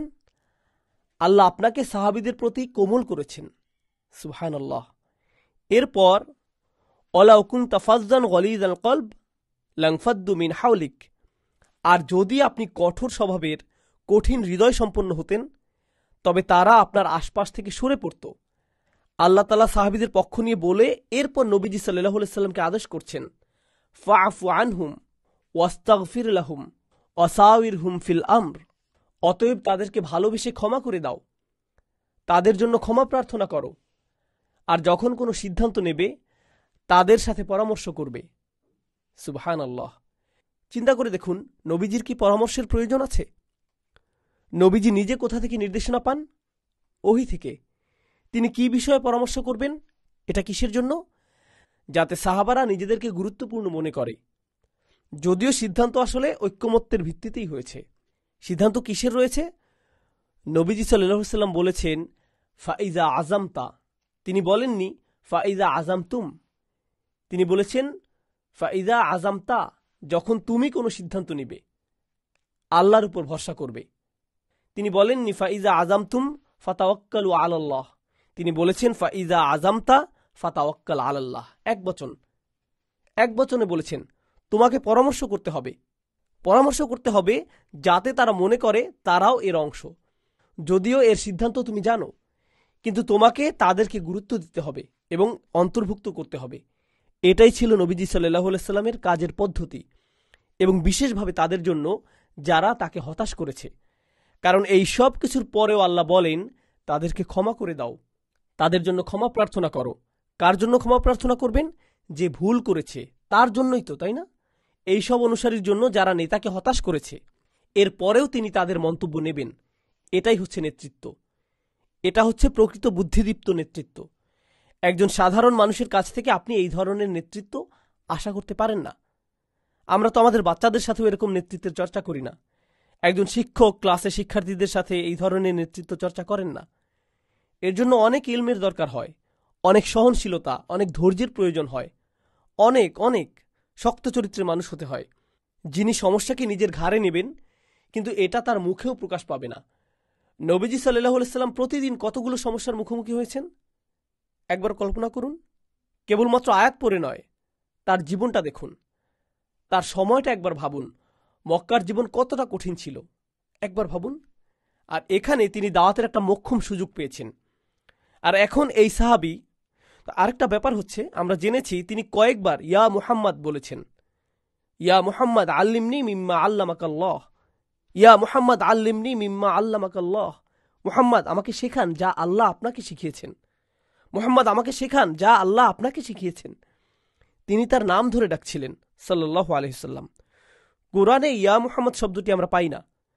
কোরআনে আমরা পাই ইয়া আইয়ুহান নবী, ইয়া আইয়ুহার রাসূল, ইয়া আইয়ুহাল মুজাম্মিল, ইয়া আইয়ুহাল মুদ্দাসসির, মুহাম্মাদুর রাসূলুল্লাহ, ওয়ামা মুহাম্মাদুন ইল্লা রাসূল, মা কানা মুহাম্মাদুন আবা আহাদিম মির রিজালিকুম ওয়ালাকিন রাসূলুল্লাহ। আমরা নাম পাই, সাথে পাই রাসূলুল্লাহ সাল্লাল্লাহু আলাইহি সাল্লাম। এমনকি একবার যেখানে রাসূল ছাড়া শুধু মুহাম্মদ বলা হয়েছে, সেটা হচ্ছে সূরা মুহাম্মাদে, যেখানে তার নামই হচ্ছে সূরার নাম। সুবহানাল্লাহ। এছাড়া সব জায়গায় আমরা তার নামকে সম্মানের সাথে দেখতে পাই। তাহলে আব্দুল্লাহ ইবনে উম্মে মাকতুমের ভাষার দিকে লক্ষ্য করলেও বুঝতে পারি তিনি সাধারণভাবেই নামটি উচ্চারণ করতেন। এই কারণেও হতে পারে যে তিনি তার পরিবারের লোক ছিলেন। আর যেহেতু এটা প্রাথমিক মক্কা যুগের সূরা, সাহাবাগণ তখনও মার্জিত রুচির শিক্ষা পাননি। এটা তাদের কাছে তখনও নতুন বিষয় ছিল। যাই হোক, তো আল্লাহ রসুল সাল্লাল্লাহু আলাইহি সাল্লাম তাদের দিকে ফিরলেন, আব্দুল্লাহ ইবনে উম্মে মাকতুমের থেকে ঘুরে অন্যদিকে ফিরলেন। আর এমন সময় যে কেউ তার দিকে ফিরে বলবে, দেখো আমি একটু ব্যস্ত আছি, আমাকে 2 মিনিট সময় দাও। আমরা সবসময় এমনটাই করে থাকি। কেউ আপনাকে ফোন করলো, আপনি বললেন, এই আমি একটু ব্যস্ত আছি, আমি তোমাকে ফোন ব্যাক করছি, তাই না? আল্লাহ রসুল সাল্লাল্লাহু আলাইহি সাল্লাম এমনকি এতটুকুও বললেন না, কারণ তিনি সাহাবীর অনুভূতির প্রতি এতটাই সতর্ক ছিলেন। শুধু তার কপালে কিছু অংশ কুঁচকে গেল, যেটা আয়াতে উঠে এসেছে। আর আল্লাহ আয্যা ওয়া জাল্লা তার নবী সাল্লাল্লাহু আলাইহি সাল্লামের প্রতি এতটাই দয়ালু ছিলেন যে তিনি বলেননি আবাস্তা ওয়া তাওয়াল্লাইতা, আপনি ভ্রু কুঁচকেছেন এবং আপনি অন্যদিকে মুখ ফিরিয়ে নিয়েছেন। বরং তিনি বলেন সে ভ্রু কুঁচকেছে এবং সে অন্যদিকে মুখ ঘুরিয়ে নিয়েছে। নাম পুরুষ ব্যবহৃত হয়েছে। এরপর আনজাআহুল আ'মা, কারণ অন্ধ ব্যক্তি তার কাছে এসেছিল। আমরা আয়াতটি নিয়ে আলোচনা করব, কিন্তু এখানে নাম পুরুষের ব্যবহার লক্ষ্য করুন। আরবি ভাষায় যখন আপনি কারো উপর বিরক্ত হন, নাম পুরুষে বললে বোঝা যায় আপনি হালকাভাবে বলেছেন, মধ্যম পুরুষে বললে বোঝা যায় আপনি কঠিনভাবে বলছেন। তাহলে ভাষাগত দিক থেকে দেখলেও আমরা দেখতে পাই আল্লাহ তার নবী সাল্লাল্লাহু আলাইহি সাল্লামের উপর দয়া করেছেন, তিনি তাকে হালকাভাবে বলেছেন। এটা এমন, দৈনন্দিন জীবন থেকে কিছু উদাহরণ দিলে বুঝতে পারবেন। মনে করুন আপনি একটা ক্লাসরুমে অনেক বাচ্চা কাচ্চার সাথে আছেন। সেখানে একজন আছে যাকে আপনি হয়তো একজনকে তিরস্কার করতে চান, আপনি তাকে শৃঙ্খলা শেখাতে চান, তাকে আপনি প্রিন্সিপালের অফিসে পাঠাবেন, সেখান থেকে হয়তো তার বাড়িতে খবর যাবে, খুব খারাপ অবস্থায় পড়বে বেচারা। আপনি বললেন একজন ছাত্র আজকে একটা বড় ভুল করেছে, একজন ছাত্র আজকে একটা বড় ভুল করেছে, যদিও সে জানে যে তার ব্যাপারেই বলা হচ্ছে, কিন্তু এভাবে বলায় সে অতটা অনুভব করবে না। কিন্তু আপনি যদি তার দিকে তাকিয়ে বলেন, আব্দুল্লাহ তুমি খুব খারাপ কাজ করেছ, সে তখন খুবই বাজে অনুভব করবে। তাহলে কারো জন্য মধ্যম পুরুষে বলার চেয়ে নাম পুরুষে বলাটা তুলনামূলক সহজ, সরাসরি না বলা। তাহলে যখন আল্লাহ সমালোচনা করছেন সুবহানাহু ওয়া তাআলা, তিনি নাম পুরুষ ব্যবহার করেছেন। আবাসা ওয়া তাওয়াল্লা, সে ভ্রু কুঞ্চিত করল এবং মুখ ফিরিয়ে নিল। এখানে আন মাজদারিয়া এসেছে, এর কাজ হলো এটা পরের বাক্যকে মাফউল লি আজলিহি করে। মাফউল ইল্লা একে মাফউল লাহুও বলা হয়। কি কারণে, কেন সে মুখ ফিরিয়ে নিল? কারণ হলো আনজা আহুল আমা। আল্লাহ এখানে বলেননি আতাহুল আমা। কোরআনে কয়েকটি জায়গায় আতা এবং যা আ কাছাকাছি হিসেবে এসেছে। এর অর্থ আশা ও আশা, পৌঁছানো ও পৌঁছানো। এর মধ্যে যা আ শব্দটির আশা বেশি শক্তিশালী। এই শব্দটি দিয়ে বোঝায় সে খুব উদ্যমের সাথে এসেছে, সে দৌড়ে এসেছে। পরবর্তীতে আমরা এটা আরো পরিষ্কারভাবে পাই। যা আ শব্দটি আতার চেয়ে বেশি শক্তিশালী। তাহলে সে উদ্যমের সাথে এসেছে, আর সে হচ্ছে আমা, সে অন্ধ। তাই দেখছে না যে সেখানে কি হচ্ছে, সে দেখছে না সেখানে কি ঘটছে, সে সেখানে চলে এসেছে। আমা অমা ইউদরিকা লাআল্লাহু ইয়াজ্জাক্কা। আর কিসে আপনাকে জানাবে যে মা ইউদরিকা শব্দটি খুবই চমৎকার। এর মূল অক্ষর হচ্ছে দাল র ইয়া, আর এখানে সুলাসি মুজাররাদ ব্যবহৃত হয়েছে। যেমন তাদরি বা ইয়াদরি, জানা বোঝাচ্ছে, কিন্তু ইউদরিকা মানে হচ্ছে তোমার কাছে কি আছে যা দিয়ে তুমি জানতে পারো, যা দিয়ে তুমি খবর বের করতে পারবে। যেমন বর্তমান সময়ে আমরা যদি ইদরা করতে চাই, আমাদেরকে ইন্টারনেটে যেতে হবে, এমন জিনিস যা দিয়ে আমরা জানতে পারি। বুঝেছেন? তো আল্লাহ এখানে বলেছেন যে আপনার কাছে এমন কিছুই নেই। তিনি নবীজি সাল্লাল্লাহু আলাইহি সাল্লামকে বলছেন। আপনি এখানে শব্দটি খেয়াল করুন, তিনি বলেননি সে, তিনি বলেছেন আপনি। তাহলে প্রথম দুইটি আয়াত নাম পুরুষে বলেছেন, আর এখানে ইলতিফাত লিতাকরিব হয়েছে, সুরের পরিবর্তন হয়েছে নবীজি সাল্লাল্লাহু আলাইহি সাল্লামের কাছে যাওয়ার জন্য। এই আয়াতটিকে প্রায় ভুলভাবে পাঠ করা হয়। এই আয়াতটি আসলে সমালোচনা নয়, বরং নবীজির পক্ষেই বলা হয়েছে। মা ইউদরিকা মানে হচ্ছে তোমার পক্ষে কোনোভাবেই জানা সম্ভব নয় যে সে কোনো ভালো উদ্দেশ্য নিয়ে এসেছে কি না। লাআল্লাহু ইয়াজ্জাক্কা, হয়তো সে নিজেকে পরিশুদ্ধ করতে পারত। তো যাই হোক, আমরা এখানে প্রথম যে বিষয়টি পাই তা হচ্ছে মা ইউদরিকা, লোকটির অন্তরে কি আছে সেই ব্যাপারে নবীজি সাল্লাল্লাহু আলাইহি সাল্লামকে কোনো অবস্থানে যাওয়ার সুযোগ দেওয়া হয়নি। তিনি কোনোভাবেই এটা জানতেন না তিনি যার সাথে কথা বলছেন তার নিজেকে পরিশুদ্ধ করার কোনো ইচ্ছা আছে কিনা। সূরার সামনের দিকে আমরা দেখব, বারবার নানা সময় আমরা দেখব এই সূরাটি সূরা নাজিয়াতের সাথে কিভাবে সম্পর্কিত এবং কিভাবে সূরাটি সূরা নাজিয়াতকে সম্পূর্ণ করেছে। সূরা নাজিয়াতে আমরা পাই মুসা আলাইহিস সালাম ফেরাউনকে একটি অফার দিচ্ছে।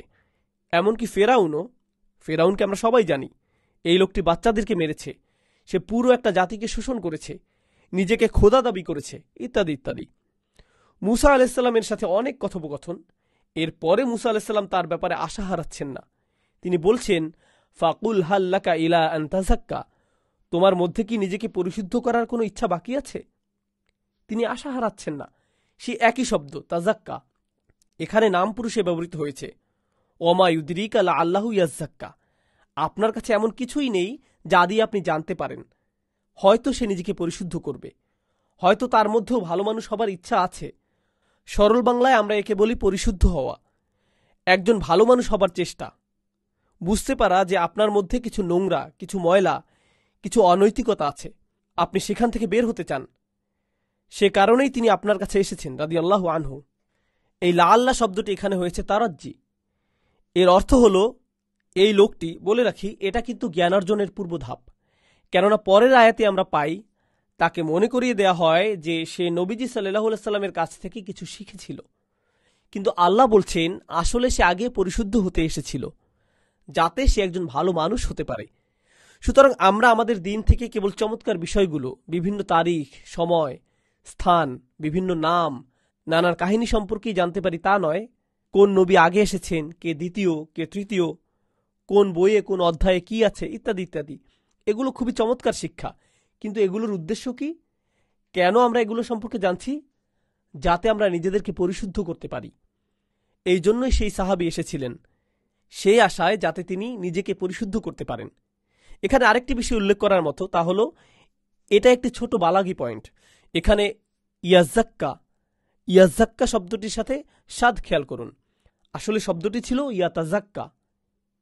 ইয়াতাজাক্কা, তাজাক্কি থেকে। এটা হচ্ছে এর মাজদার। আরবি ভাষায় মাঝে মাঝে যা হয়, ইদগাম, দুইটি বর্ণ পাশাপাশি থাকলে তাদেরকে একত্রে পড়া হয়।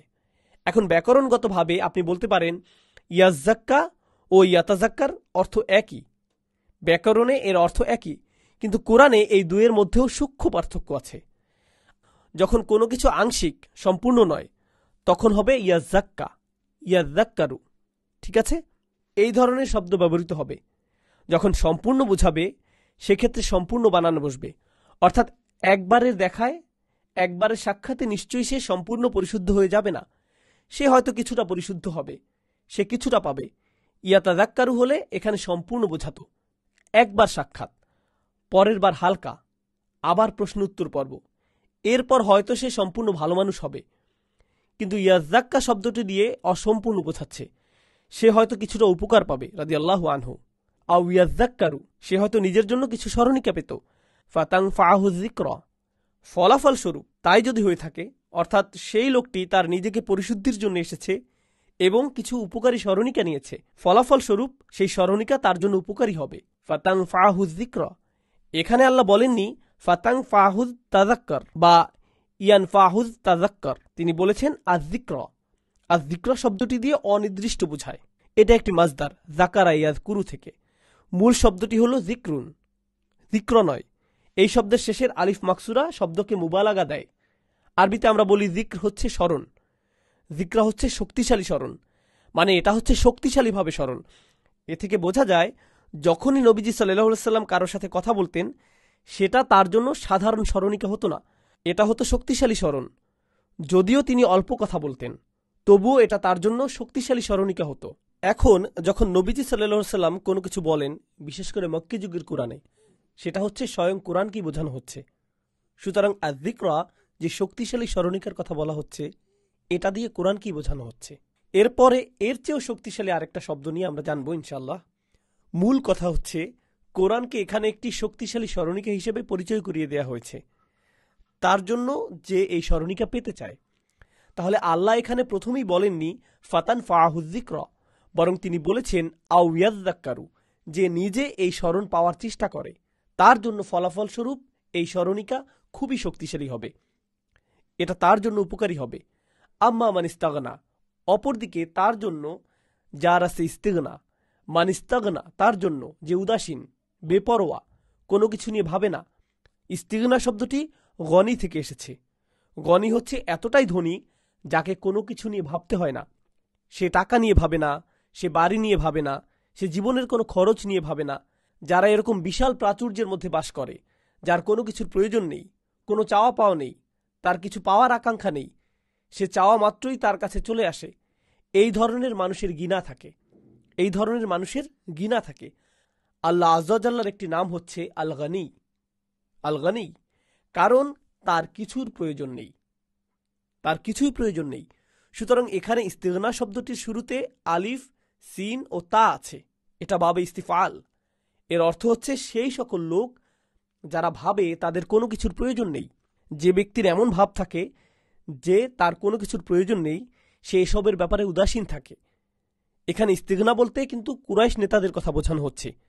তাহলে নবীজি সাল্লাল্লাহু আলাইহি ওয়াসাল্লাম কি জানতেন যে তারা এসবের ব্যাপারে উদাসীন? না, তিনি তা জানতেন না। তার পক্ষে এটা জানা সম্ভব নয় যে তাদের অন্তরে ভালো কিছু আছে কিনা, বা ক্ষুদ্রতম ভালো কিছু আছে কিনা। মুসা আলাইহিস সালাম ফেরাউনের মৃত্যুর আগ পর্যন্ত জানতেন না, তাই তিনি তার কাছে দাওয়াত দিয়ে গেছেন, আর আল্লাহ তাআলাও তার রায় দিয়ে দিয়েছেন। আল্লাহ তাকে উন্মোচন করে দিয়েছেন এবং বলেছেন আম্মা মান ইস্তাগনা, সেই ব্যক্তি যে ভাবে তার কিছুর প্রয়োজন নেই, যে কোনো কিছুর পরোয়া করে না, যে তার কাজকর্মে বেপরোয়া, এই লোকটি হয়তো আপনার সাথে ইসলাম নিয়েও কথা বলবে। এজন্য নয় যে তারা উপদেশ পেতে চায়, বরং এই জন্য যে সে আপনার সাথে দার্শনিক আলাপ দিতে চায়। সে আলাপ করতে চায় যে আসলে আল্লাহ আছে কিনা। বিভিন্ন ক্যাম্পাসে কিছু দর্শনের ক্লাব আছে যেখানে আমাদের MS এর ছেলেরাও যায়, তাই না? তারা কেবল আলাপ দিতে চায়, আলাপ দেওয়ার জন্য। এর কোনো উদ্দেশ্য নেই, শুধু বকবক করা। যদি আপনি তার সাথে সবচেয়ে সেরা যুক্তিও দেন, সে বলবে, হ্যাঁ তুমি খুব চমৎকার বলেছ, খুব সুন্দর, খুব সুন্দর, আমরা আগামীকাল আবার কথা বলবো, খুবই মজা পেলাম। এটা হচ্ছে ইস্তিগনার মনোভাব। আমাদের নিজেদের এর খুব বেশি প্রয়োজন নেই, আমরা শুধু সময় কাটাচ্ছি, এমন আর কি তাদের মনোভাব। তাহলে একদিকে আমরা দেখছি এখানে সাহাবী রাদিয়াল্লাহু আনহু তিনি এখানে কেন এসেছেন? কারণ লাআল্লাহু ইয়াজ্জাক্কা, যাতে সে নিজেকে পরিশুদ্ধ করতে পারে, একজন ভালো মানুষ হতে পারে, তার কলুষতা দূর করতে পারে, নিজের মধ্যে যে সমস্যাগুলো আছে তা দূর করতে পারে। আরেকটি কারণ হলো যাতে সে কিছু স্মরণ পেতে পারে। তাহলে এই দুইটি শক্তিশালী কারণে সেই সাহাবী সেখানে গিয়েছিলেন, আর এর কোনোটি সেই নেতাদের মধ্যে ছিল না। আল্লাহ প্রথমেই বলেছেন আম্মা মানিস্তাগনা, তার জন্য যে আসলে পাত্তা দেয় না, তার কোনো কিছুর প্রয়োজন নেই, তার আচরণে সেটা বোঝা যাচ্ছে। ফাআনতা লাহু তাসাদ্দা, আর তোমার আছে তাসাদ্দা, আসলে তোমার আছে তাসাদ্দা। আসলে তাসাদ্দা শব্দটি মূলত ছিল তা তাসাদ্দা, এখানে আরেকটা তা ছিল। এই শব্দটি ভালোভাবে জানলে বুঝতে পারবো আল্লাহ এখানে কি বলছেন। এখানে কয়েকটা বিষয় আছে, একটি হলো শব্দ, অপরটি হলো বাক্য গঠনটি এখানে খুবই চমৎকার। তাহলে প্রথমে আমরা এই শব্দটি জেনে নিই। এটা এসেছে সদ, দাল ও ইয়া থেকে, সদিউন। এটি সদা থেকেও এসেছে। সদা অর্থ হলো প্রতিধ্বনি, কোনো দেয়ালে শব্দ ছুরি দিলে যেভাবে এটা বারবার ফিরে আসে সেটা, এটাই হচ্ছে সদা। তাসদ্দা শব্দটি হলো কোনো কিছু নিরলসভাবে করা, কোনো কিছুতে বারবার ফিরে যাওয়া, যেমনিভাবে কোনো প্রতিধ্বনি আপনার কানে বারবার ফিরে আসে। তাহলে এখানে নবীজি সাল্লাল্লাহু আলাইহি সাল্লামকে বলা হচ্ছে আপনি তাদের কাছে বারবার করে ফিরে যাচ্ছেন, অর্থাৎ তারা আপনার কাছে কথা বলতে এসেছে, এরপর হঠাৎ এই বাধা এসেছে, তবু আপনি তাদের দিকে ফিরে গিয়েছেন। তাহলে আপনি শ্রদ্ধা করছেন, আপনি তাদের দিকে ফিরে গিয়েছেন, প্রতিধ্বনির মতো ফিরে গিয়েছেন, তাদের দিকে আলাপ করতে ফিরেছেন। তাসদ্দা শব্দটি দিয়ে এটাই বোঝাচ্ছে। কিন্তু এখানে আল্লাহ কেবল বলেননি তাসদ্দা, তিনি বলেছেন ফাআনতা লাহু তাসদ্দা। আংতা শব্দটি এখানে জুমলা ইসমিয়া। এটা জানার তাৎপর্য কেবল এটা নয় যে এটা ব্যাকরণগত সূক্ষ্মতা, এর তাৎপর্য হচ্ছে আপনি নিজেই ওদের দিকে ফিরে গিয়েছেন, মানে হলো তারা আপনার দিকে ফেরেনি। এখানে আংতা শব্দটি হচ্ছে আলা গায়রিল ফাইল, এটা দিয়ে বোঝায় ফাইল ছাড়া অন্য কিছু বোঝাচ্ছে। সুতরাং আপনি নিজে তাদের দিকে ফিরে গিয়েছেন। তাদের কি আছে? ইস্তিগনা। গত আয়াতে এসেছে তারা আপনার দিকে ফেরেনি, তারা এটাকে খুব হালকাভাবে নিয়েছে, আর আপনি তাদেরকে খুব গুরুত্বের সাথে নিয়েছেন। এই থেকে বোঝা যাচ্ছে যে কে উপরে আছে। একজন সেলসম্যান যখন কারো কাছে কিছু বিক্রি করতে চায়, যে সেই জিনিসের প্রতি আগ্রহী নয়, এই অবস্থায় কাকে দেখে মায়া লাগে আমাদের? সেলসম্যানকে দেখে মনে হয় অতি আগ্রহী, আর কাস্টমার খুব ঠান্ডা মেজাজে হেঁটে চলে যায়, কাস্টমার উপরে থাকে। এটা বোঝাটা খুবই গুরুত্বপূর্ণ, কারণ আল্লাহ তাআলা চাননি যেন নবীজি সাল্লাল্লাহু আলাইহি সাল্লামকে দেখে মনে হয় তিনি ওদের মুখাপেক্ষী। তিনি চাননি যে তিনি তাদেরকে ইসলামের দাওয়াত দেওয়ার জন্য বেশি উদ্গ্রীব। তার তো তাদের দরকার নেই, আল্লাহ তাআলারও তাদেরকে প্রয়োজন নেই সুবহানাহু ওয়া তাআলা। তাই আল্লাহ আযজা ওয়া জাল্লা তাকে উদ্গ্রীব হতে নিষেধ করলেন। তারা তার দিকে যেভাবে তাকায় না, তাকেও তিনি সেভাবে তাকাতে নিষেধ করলেন। তাই তিনি বললেন ফাআনতা লাহু তাসাদ্দা। সুতরাং তিনি বললেন ফাআনতা লাহু তাসাদ্দা ওয়া মা আলাইকা, আর আপনার কোনো দোষ নেই। এর ফল যাই হোক তাতে আপনার কোনো দোষ নেই। আলা শব্দটি ব্যাপক অর্থবোধক শব্দ, এর কয়েকটা অর্থ আছে।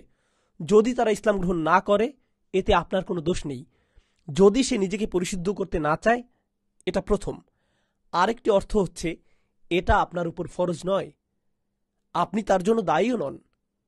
আল্লাহ ইয়াজ্জাক্কা, যদি সে নিজেকে পরিশুদ্ধ না করে, কে এই সিদ্ধান্ত নিবে? সে নিজেই তার সিদ্ধান্তের জন্য দায়ী। তুমি তাকে পরিশুদ্ধ করতে পারবে না, আপনি কেবল তাকে জানাতে পারেন। বিগত সূরা এসেছে ইন্নামা আংতা মুনদিরুম মান ইয়াখশাহা, যারা ভয় করে আপনি কেবল তাদেরকে সতর্ক করতে পারেন। দেখে মনে হচ্ছে এই সূরার প্রথম অংশটি যেন ওই আয়াতের তাফসির। গত সূরায় আল্লাহ বলেছেন আপনি কেবল একজন সতর্ককারী, যে ভয় করে তার জন্য, যে আখিরাতে ভয় করে। তাই বলা হয়েছে অহুয়া ইয়াখশা, যে ভয় করে সে নবীজি সাল্লাল্লাহু আলাইহি সাল্লামের কাছে এসেছে, আর এই লোকেরা ভয় করে না। এখানে তাদেরকে নিচে নামানো হয়েছে। এখানে আল্লাহ একটা অসাধারণ কথা বলেছেন, যা দিয়ে তিনি এইসব অহংকারী কাফিরদের মুখ উন্মোচন করে দিয়েছেন, যারা নবীজিকে একেবারেই বিশ্বাস করত না, কোনো কারণ ছাড়াই কেবল আলাপ দিতে চাইত। নিজেদের সেই দাওয়াত কবুল করার কোনো ইচ্ছাই ছিল না। আল্লাহ এখানে বলেননি ওমা আলাইকা ইল্লা ইয়াজ্জাক্কা। ইন শব্দটি এখানে হারফে শার্ত হিসেবে এসেছে। এতে আপনার কোনো দোষ নেই যদি সে নিজেই নিজেকে পরিশুদ্ধ না করে। কিন্তু আল্লাহ এখানে বলেছেন সে নিজেকে পরিশুদ্ধ করতে চায় না, অর্থাৎ তিনি তার আসল অবস্থাটি এখানে তুলে ধরেছেন। তিনি এখানে ধারণাপ্রসূত ছিলেন না, তিনি এখানে ধারণাপ্রসূত কিছু বলছেন না। আল্লাহ এখানে তার রাসূলকে বলেছেন যে তার অন্তরে নিজেকে পরিশুদ্ধ করার কোনো ইচ্ছা নেই। গত সূরায় ফিরাউন ও মুসার মধ্যকার যে আলোচনা হয়েছে, এখানেও সেই আলোচনা হচ্ছে। ফাকুল হাল্লাকা ইলা আন তাযাক্কা। গত সূরায় ফিরাউন ও মুসার মধ্যকার যে আলোচনা হয়েছে, এখানেও সেই আলোচনা হচ্ছে। ফাকুল হাল্লাকা ইলা আন তাযাক্কা, একই কথা এখানেও আলোচিত হচ্ছে। ফিরাউনের সমস্যা কি ছিল? সে মুখ ফিরিয়ে নিয়েছে। ফিরাউনের সমস্যা কি ছিল? সে মুখ ফিরিয়ে নিয়েছিল। ফাকাযযাবা ওয়া আসা সুম্মা আদবারা ইয়াসআ ফাহশারা ফানাদা ফাকালা আনা রাব্বুকুমুল আ'লা। তার ইস্তিগনা ছিল। সে মনে করেছিল তার এসব শোনার কোনো প্রয়োজন নেই। সে নিজেকে স্বয়ংসম্পূর্ণ ভেবেছিল। এখানেও তারা সেই একই মনোভাব দেখাচ্ছে। তাহলে সেটা কেবলই একটা গল্প ছিল না, বরং নবীজি সাল্লাল্লাহু আলাইহি সাল্লামের জীবনেও তেমন ঘটনার পুনরাবৃত্তি হচ্ছে। তাহলে অমা আলাইকা আল্লাহ ইয়াজ্জাক্কা আম্মা মান জাআকা ইয়াসআ ওয়া আম্মা মান জাআকা ইয়াসআ। আর যে আপনার কাছে ছুটে আসলো এতটা উদ্যমের সাথে, তার চাইতেও বেশি উদ্যম নিয়ে, ইয়াসআ দৌড়ে, তাড়াহুড়া করে। এই শব্দটি খুবই চমৎকার ও শক্তিশালী, কারণ এ থেকে আমরা গত সূরার একটা বিষয় মনে করতে পারি। গত সূরায় আল্লাহ আযজা ওয়া জাল্লা ফিরাউন সম্পর্কে বলেছেন সুম্মা আদবারা ইয়াসআ ফাহশারা ফানাদা ফাকালা আনা রাব্বুকুমুল আ'লা।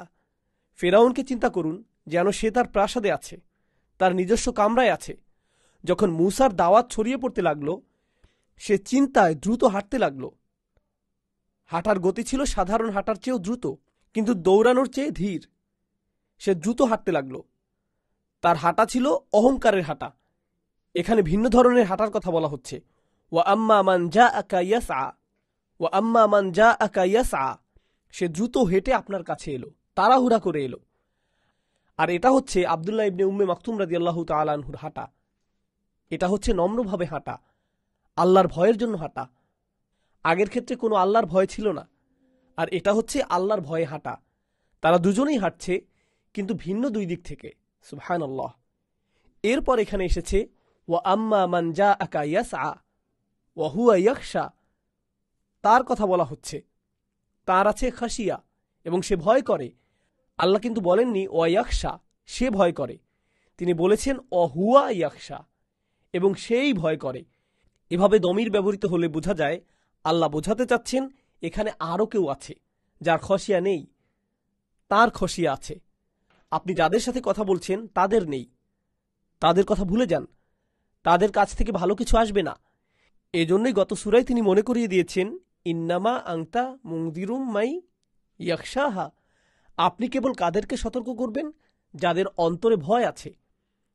আল্লাহ বলেন, বাক্য গঠনে, ভাষার প্রয়োগ থেকে আমরা বুঝতে পারি কুরাইশ নেতাদের কোনো ভয় ছিল না। একইভাবে গত সূরায় যখন মূসা আলাইহিস সালাম ফিরাউনকে দাওয়াত দিয়েছিলেন, তিনি তাকে কি বলেছিলেন?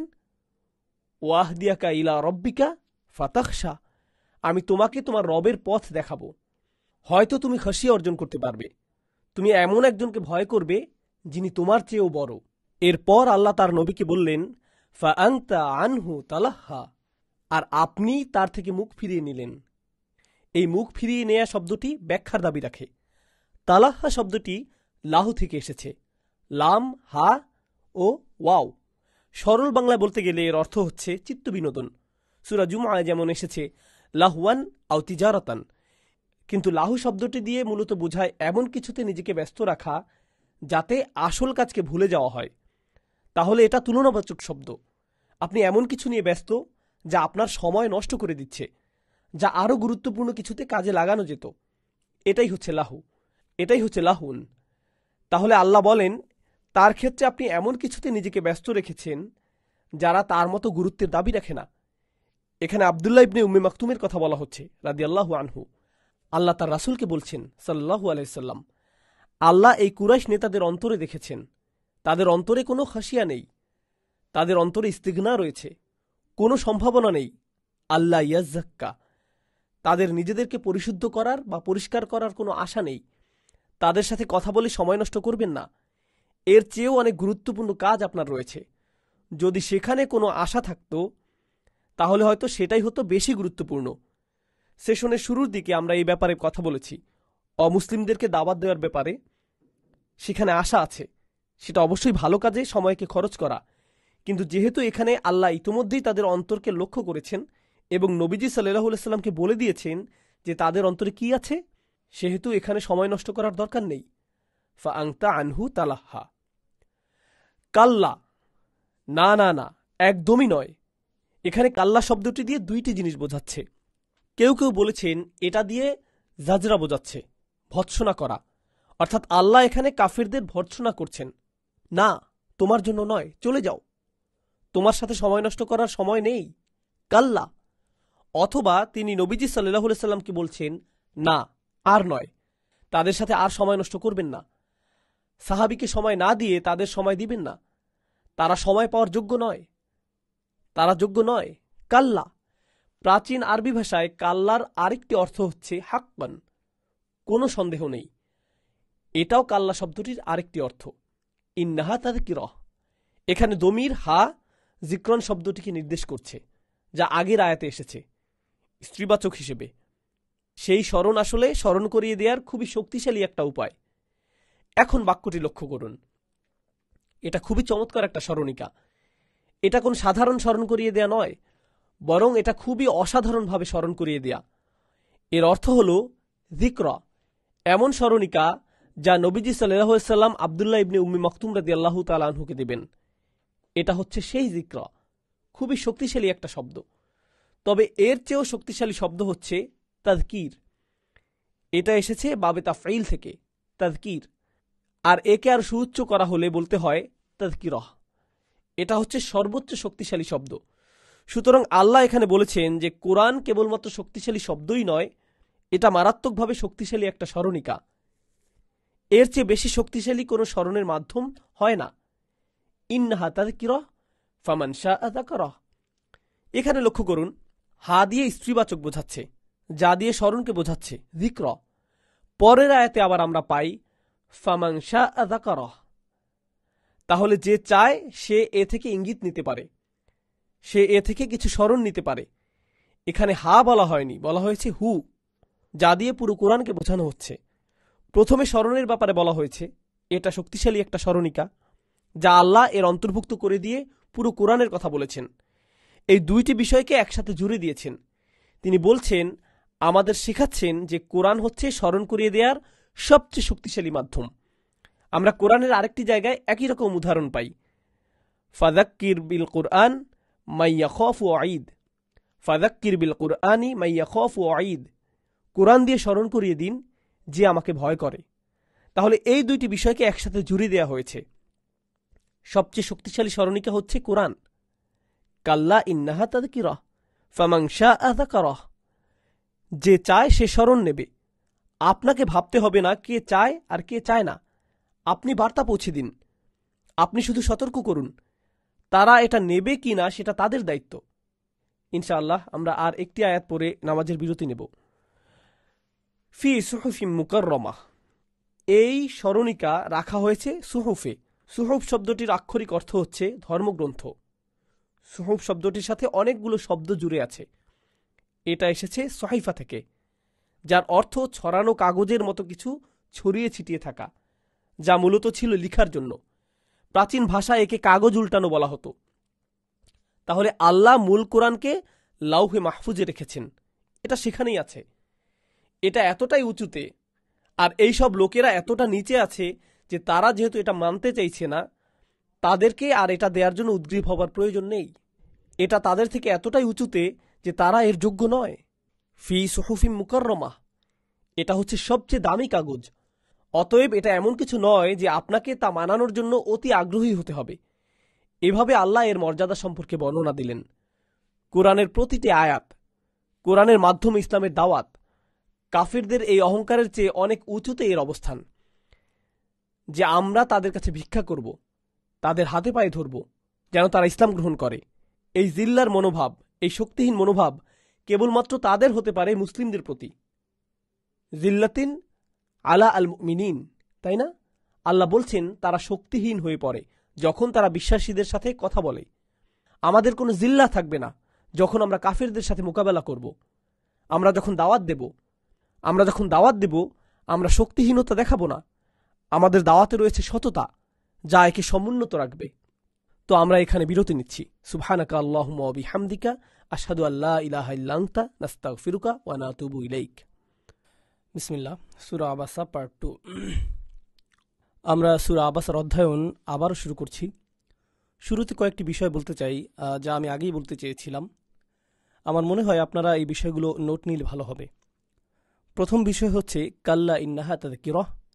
এই আয়াতে তাযকিরাহ শব্দটি স্মরণ বোঝাতে সবচেয়ে শক্তিশালী শব্দ। এটা আসলে এমন শব্দ, তাযকিরাহ শব্দটি দিয়ে এমন কাউকে বোঝায় যে স্মরণ না করে পারে না। কিন্তু এখানে গুরুত্বপূর্ণ হলো কেন কোরআনে একে আত্মস্মরণ বলা হয়েছে। কোনো খবর, তথ্য বা জ্ঞান না বলে স্মরণ কেন? জ্ঞান তো সবসময় নতুন থাকে, কিন্তু স্মরণ করা হয় এমন কিছু যা পুরনো। যা স্মরণ করা হয় তা আপনি ইতিমধ্যেই জানেন। তাহলে কোরআন যদি নতুন ওহী হয়ে থাকে, তাহলে কেন একে স্মরণিকা বলা হচ্ছে? এই শব্দটি এখানে আরও ব্যাপক অর্থে ব্যবহৃত হয়েছে। তা হল সব মানুষই পৃথিবীতে আসার আগে আল্লাহ তাআলাকে স্বীকার করেছে যে আল্লাহ আজ্জা ওয়া জাল্লাই হচ্ছেন তাদের রব। আল্লাহ আজ্জা ওয়া জাল্লা আমাদেরকে জিজ্ঞেস করেছিলেন, এটা আছে সূরা আরাফে, আলাস্তু বিরব্বিকুম, আমি কি তোমাদের রব নই? ক্বালু বালা শাহিদনা, আমরা সাক্ষ্য দিচ্ছি অবশ্যই, কেন নয়? তো এটা এমন একটা বিষয়, আমরা মানুষেরা যার ব্যাপারে আগে থেকেই অবগত। মানুষের ফিতরাতেই এটা রয়েছে। আমরা আল্লাহ আজ্জা ওয়া জাল্লার প্রতি বিশ্বাস নিয়েই জন্মেছি। তার নির্দেশনা অনুসরণ করা, এটা আমাদের মধ্যে প্রকৃতিগতভাবেই আছে। আমরা আমাদের এই স্বভাবকে ভুলে গিয়েছি, যা রাসূলুল্লাহ সাল্লাল্লাহু আলাইহি সাল্লাম ফিতরাত সংক্রান্ত হাদিসে উল্লেখ করেছেন। কুল্লু মাউলুদুন ইউলাদু আলাল ফিতরাহ, কুল্লু মাউলুদুন ইউলাদু আলাল ফিতরাহ।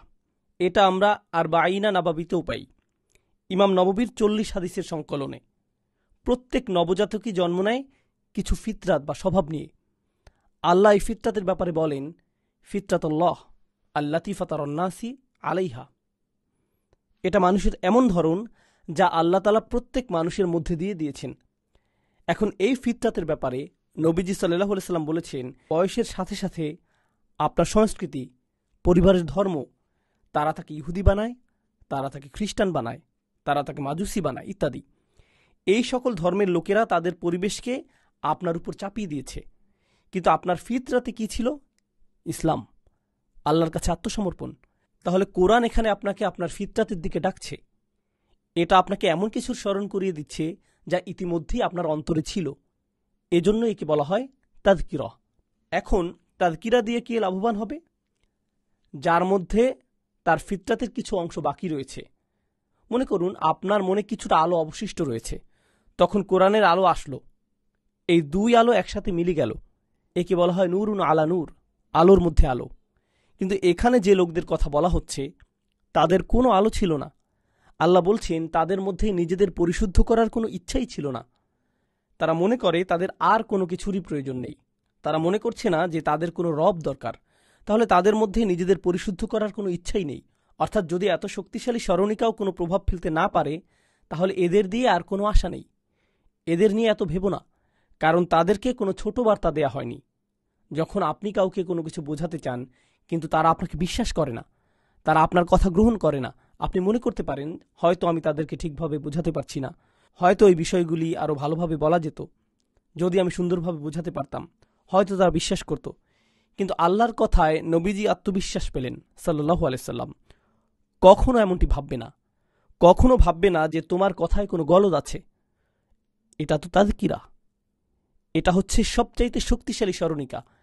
তাহলে কারো যদি এটা শুনেও কোনো লাভ না হয়, তাহলে এটা তোমার সমস্যা নয়, এটা তাদের সমস্যা।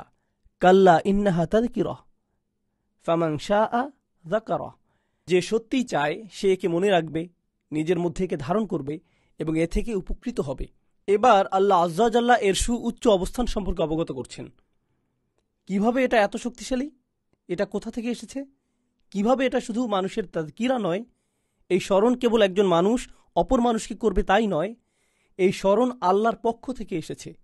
ফি সুহুফিন মুকাররমা, এমন পত্রে যা মহান বা মহিমান্বিত, সম্মানিত। মুকাররমা আরবি ভাষায় তাকরিম থেকে এসেছে। মারফু আতিন, একে সুউচ্চ করা হয়েছে। মুতাহহারা, পবিত্র করা হয়েছে। এগুলো হচ্ছে আল্লাহ সুবহানাহু ওয়া তাআলার বর্ণিত পত্রের বিশেষণ। বেশিরভাগ আলেম মন্তব্য করেছেন এই পত্র হচ্ছে লাউহে মাহফুজ, এখানে ওহীকে সংরক্ষিত করা হয়েছে। তো এখানে কাফেরদেরকে বলা হচ্ছে, আর কাফেরাও এই আয়াত শুনছে। মনে রাখবেন, মক্কি যুগের কোরআন দাওয়াতের মাধ্যমও বটে, তারাও এটা শুনছে। তাহলে তাদেরকে জানানো হচ্ছে যে তারা এই পবিত্র নির্ভুল প্রমাণ্য শুনতে পাচ্ছে, যা সুউচ্চ জায়গায় সংরক্ষিত আছে, যা সর্বোচ্চ নিরাপদ জায়গায় আছে। তারা যে এটা শুনতে পারছে, এটাই তাদের আসার জন্য যথেষ্ট হওয়া উচিত। কিন্তু যদি এটাও আপনার মধ্যে কোনো প্রভাব রাখতে না পারে, তাহলে কি আপনার মধ্যে প্রভাব রাখবে? তাহলে এই কথায় আসলে তার সুমহান বাণীকে মহিমান্বিত করা হয়েছে এবং কাফেরদেরকে ছোট করা হয়েছে। মনে আছে আমরা আগে বলেছিলাম যে তারা তাকে খুবই সাধারণভাবে নিয়েছিল, আর নবীজি সাল্লাল্লাহু আলাইহি সাল্লাম তাদেরকে খুব গুরুত্বের সাথে নিয়েছিলেন, যেন তারাই কর্তৃত্বের আসনে। এবার আল্লাহ ইসলামের বার্তা দিয়ে ইসলামের নবীকে আধিপত্য দিলেন। বিআইদি সাফারা, এটা হস্তান্তর করা হয়েছে, এটা রয়েছে সাফারার হাতে। সাফারা শব্দটি আরবি ভাষার চমৎকার একটা শব্দ। এর অর্থ লেখক। এর অর্থ মূলত সিফর শব্দটি দিয়ে বোঝায় এমন বই যা উন্মোচন করে। তো এরা হচ্ছে সেই সাফারা যারা কোরআনের নথি রাখে বা লাউহে মাহফুজের নথি রাখে এবং নবীদের কাছে তা প্রকাশ করে আলাইহিমুসসালাম। এটা এই আয়াতের একটি ব্যাখ্যা। কিছু আলেম মন্তব্য করেছেন এখানে তাদের কথা বলা হচ্ছে যারা কোরআনকে সংরক্ষণ করেছেন, অর্থাৎ সাহাবীদের মধ্যে পাণ্ডুলিপি লেখকদের, তাদেরকেও বলা হয় সাফারা। নবীদের পাণ্ডুলিপি লেখক সুহুফি ইব্রাহিম ও মুসা, এটা কোরআনে আছে, এরাও সাফারা। তবে বেশিরভাগ আলেমের মতে এখানে ফেরেশতাদের কথা বলা হচ্ছে এবং এর ভাষাও এই মতটিকে সমর্থন করে, কারণ পরবর্তী শব্দগুলো দেখলে আমরা পাই কিরামিন বারারা। বারারা শব্দটি চমৎকার। বারার শব্দটি বার শব্দের বহুবচন। বার শব্দের মাঝে আলিফ নেই। এই শব্দের আরেকটা বহুবচন রয়েছে যা হলো এতে আলিফ আছে। এখন বার অর্থ কল্যাণ, এর মানে এমন কিছু যা অনেক বেশি ভালো। এই শব্দটি দিয়ে ভালোর আধিক্য বোঝাচ্ছে, এমন কিছু যা অনেক বেশি ভালো। আবার শব্দটি দিয়েও ভালো বোঝায়, কিন্তু এটা বার শব্দের মতো শক্তিশালী নয়। এখন বার শব্দের বহুবচন হল আবরার, অতাওয়াফানা মাআল আবরার। এটা হচ্ছে বার শব্দের সাধারণ বহুবচন। আবরার শব্দটি দিয়েও ভালো বোঝায়, কিন্তু এটা বার শব্দের মতো শক্তিশালী নয়। এখন বার শব্দের বহুবচন হল আবরার, ওয়াতাওয়াফানা মাআল আবরার। এটা হচ্ছে বার শব্দের সাধারণ বহুবচন। আর শক্তিশালী বহুবচন হচ্ছে বারারা, যেটা এখানে ব্যবহৃত হয়েছে। ভাষাতত্ত্বের একটি মতে বারারা হচ্ছে জামউ কাসরা আর আবরার হচ্ছে জামউ কিল্লাহ। বারারা হচ্ছে বহুবচনের আধিক্য বোঝাচ্ছে, আবরার শব্দটি ততটা শক্তিশালী নয়। আর এটা ফেরেশতাদের ক্ষেত্রে প্রযোজ্য হবে, কারণ ফেরেশতাদের ধার্মিকতার চেয়ে মানুষের ধার্মিকতা অনেক কম, কারণ তারা সবাই ধার্মিক। অতএব কিরামিন বারারা, তারা সবাই ধার্মিক, তাদের পুরো সবাই ধার্মিক। আর বার শব্দটি বেশি শক্তিশালী শব্দ। এ থেকে বোঝা যায় যে এখানে ফেরেশতাদের কথা বলা হচ্ছে। আল্লাহ তাআলাই অধিক জানেন। তবে বেশিরভাগের মত এটি যে এরাই ফেরেশতাদের মধ্যে অধিক সম্মানিত এবং ধার্মিক। তাহলে যে লোকদের মাধ্যমে এই ওহী নাজিল করা হয়েছে বা যাদের মাধ্যমে এটা নাজিল করা হয়েছে, প্রথমত এটা খুবই সুউচ্চ, এটা সম্মানের, এটা মহিমান্বিত, এটা পরিশুদ্ধ, এটা পরিষ্কার। তার উপর তারা হলেন ফেরেশতাদের মধ্যে উপরের সারির, কারণ তাদের কথা আলাদাভাবে এসেছে। আর তারা হলেন সবচেয়ে সম্মানিত বারারা। তোমাদের কুরাইশদের জন্যই এই কথা বলা হচ্ছে, তোমাদেরকে এটা বলা হচ্ছে। অতএব তোমরা যদি এটা অনুধাবন না করো, তাহলে এটা তোমাদের ক্ষতি, আর কারো নয়। তোমাদের কারণে নবীজি সাল্লাল্লাহু আলাইহি সাল্লামের বিন্দুমাত্র আক্ষেপের কিছু নেই। এ কারণেই আল্লাহ আজ্জা জাল্লা প্রতিনিয়ত বারংবার তার নবীকে মনে করিয়ে দিচ্ছেন সাল্লাল্লাহু আলাইহি সাল্লাম, ফালাআল্লাকা বাখিউন নাফসাকা আলা আথারিহিম, তুমি কি আক্ষেপ করে নিজেকে মেরে ফেলবে? তুমি কি অতিরিক্ত আক্ষেপে পড়ছ তাদের মুসলিম না হবার কারণে? ইল্লাম ইউমিনু, যদি তারা মুসলিম না হয় তুমি কি আক্ষেপে নিজেকে শেষ করে দেবে? নবীজি সাল্লাল্লাহু আলাইহি সাল্লাম প্রচণ্ড আক্ষেপে পড়ছিলেন, কেননা এই সূরার শুরুতেই আমরা দেখতে পাচ্ছি তার কাঁধে ছিল পৃথিবী সমান বোঝা। আল্লাহ সুবহানাহু ওয়া তাআলা প্রতিনিয়ত তার বোঝাকে হালকা করে দিচ্ছিলেন। তারপরেও এটা পৃথিবী সমান বোঝার মতো লাগছিল, তারপরও নবীজির কাছে এটা অনেক ভারী লাগছিল সাল্লাল্লাহু আলাইহি সাল্লাম। ঠিক এই কারণেই এমনকি মুনাফিকদের প্রতি আল্লাহ আজ্জা ওয়া জাল্লা বলেন, ইন তাস্তাগফির লাহুম ৭০ মাররাতান ফালা ইয়াগফিরুল্লাহু লাহুম। এমনকি মুনাফিকদের প্রতি আল্লাহ আজ্জা ওয়া জাল্লা বলেন, যদি তুমি আল্লাহর কাছে ৭০ বারও ক্ষমা চাও আল্লাহ তাদেরকে ক্ষমা করবেন না। নবীজি বলেন, তাহলে আমি ৭০ বারের বেশি ক্ষমা চাইব। সুবহানাল্লাহ, মানুষের জন্য তিনি এতটাই ভাবতেন সাল্লাল্লাহু আলাইহি সাল্লাম। এবার পরবর্তী বিষয়ে যাই। এই পর্যন্ত এমন কিছু বিষয় আলোচনা করা হয়েছে যেখানে ওহির সুউচ্চ সম্মানের বিষয় বলা হয়েছে, নবীজির কথার প্রতি গুরুত্বারোপ করা হয়েছে। এবার মানুষের ব্যাপারে বলা হচ্ছে, কুতিলাল ইনসানু মা আকফারা। এখানে খুবই সূক্ষ্মভাবে সমালোচনা করা হচ্ছে। আরবি ভাষায় এভাবে খুব সূক্ষ্মভাবে তিরস্কার করা হয়, মানুষ মরে যাক, মানুষের ধ্বংস হোক। কুতিলাল ইনসান, এটা হচ্ছে মাবনি আলাল মাজহুল লিল মাদি, এটা অতীতকাল এবং এটা নিষ্ক্রিয়। এর আক্ষরিক অর্থ হচ্ছে মানুষ মরে গেছে। এটি এমন ইঙ্গিত করছে যেন মানুষ মরে যাক বা মানুষ নিজেই নিজেকে ধ্বংস করেছে। মা আকফারা, সে কতই না অকৃতজ্ঞ, সে কত অবলীলায় অস্বীকার করতে পারে। মা আকফারা হচ্ছে উসলিবিত তাজ্জুব। আরবি ভাষায় এমন শব্দ গঠন করা হয় নির্বাক হওয়া, আশ্চর্যান্বিত হওয়া, একই সাথে ক্রোধ হওয়া বোঝাতে। তাহলে স্বয়ং আল্লাহ বলছেন সে কত বিরাট কুফর করতে পারে, সে কত চমৎকারভাবে অস্বীকার করতে পারে, সে কত অবলীলায় অস্বীকার করতে পারে। এর আরেকটি ব্যাখ্যা হচ্ছে, এটি কম জনপ্রিয় মত, কেননা এর ভাষা খুবই শক্তিশালী। তা হল মা শব্দটি এখানে মাফউল বিহি। কোন বিষয়টি তাকে এভাবে অস্বীকার করতে প্রভাবিত করছে? কিসে তাকে অস্বীকার করাচ্ছে? ঠিক আছে, এখানে মাউসুলা কাজ করছে, মাফউল বিহি নয়, মাউসুলা হয়েছে। তবে বেশিরভাগ আলেমের মতে তাজ্জুব উসলিবিত তাজ্জুব। কত চমৎকার! কিসে তাকে অস্বীকারে প্ররোচিত করেছে? তাহলে দুইটি বিষয়ই একটি আয়াতে এসেছে। সে নিজেকে ধ্বংস করছে, মানুষ নিজেকে ধ্বংস করছে তার অসাধারণ অপরিসীম অস্বীকারের মাধ্যমে, তার অকৃতজ্ঞতা, তার অবজ্ঞার মাধ্যমে। এবার আপনি যদি গত সূরা খেয়াল করেন, আল্লাহ আজ্জা ওয়া জাল্লা আমাদের দেখাচ্ছেন তাকে অস্বীকারের পরিণতি কতটা ভয়ঙ্কর হতে পারে। কিসের উদাহরণ দেয়া হয়েছে আপনাদের মনে আছে? ফাকাযযাবা ওয়া আসা সুম্মা আদবারা ইয়াসআ ফাহাশারা ফানাদা ফাকালা আনা রাব্বুকুমুল আ'লা। আল্লাহ ফেরাউনের মাধ্যমে তাকে অস্বীকারের সবচেয়ে ভয়ঙ্কর উদাহরণ দিচ্ছেন। এর পরের সূরাতেই তিনি পুরো মানবজাতি সম্পর্কে বলছেন, যারা ফেরাউনের পদঙ্ক অনুসরণ করছে সত্যকে অস্বীকারের মাধ্যমে, যখন এটা তাদের সামনে উপস্থাপন করা হয়। এখানে সুবহানাল্লাহ, সূরা নাজিয়াত ও আবাসার মধ্যে কি চমৎকার বৈপরীত্য দেখুন। এই দুটোকে এভাবে একত্রিত করা হয়েছে। নাজিয়াতে আল্লাহ বলছেন মুসা আলাইহিসসালাম তাকে সবচেয়ে চমৎকার, সবচেয়ে শক্তিশালী নিদর্শন দেখিয়েছেন। ফাআরাহুল আয়াতাল কুবরা, মুসা আলাইহিসসালাম তাকে অফুরন্ত নিদর্শন দেখিয়েছেন, তিনি তাকে দেখিয়েছেন। এরপরেও সে তার বিরোধিতা করেছে, এরপরেও সে কুফর করেছে। সে কত চমৎকারভাবে কুফর করেছে, সে তা দেখতে পাচ্ছে, তারপরও কুফর করছে। আর এই সূরায় আল্লাহ তাদেরকে কি দেখাচ্ছেন? তিনি তাদেরকে দেখাচ্ছেন তাযকিরাহ বিআইদি সাফারাহ কিরামিন বারারাহ।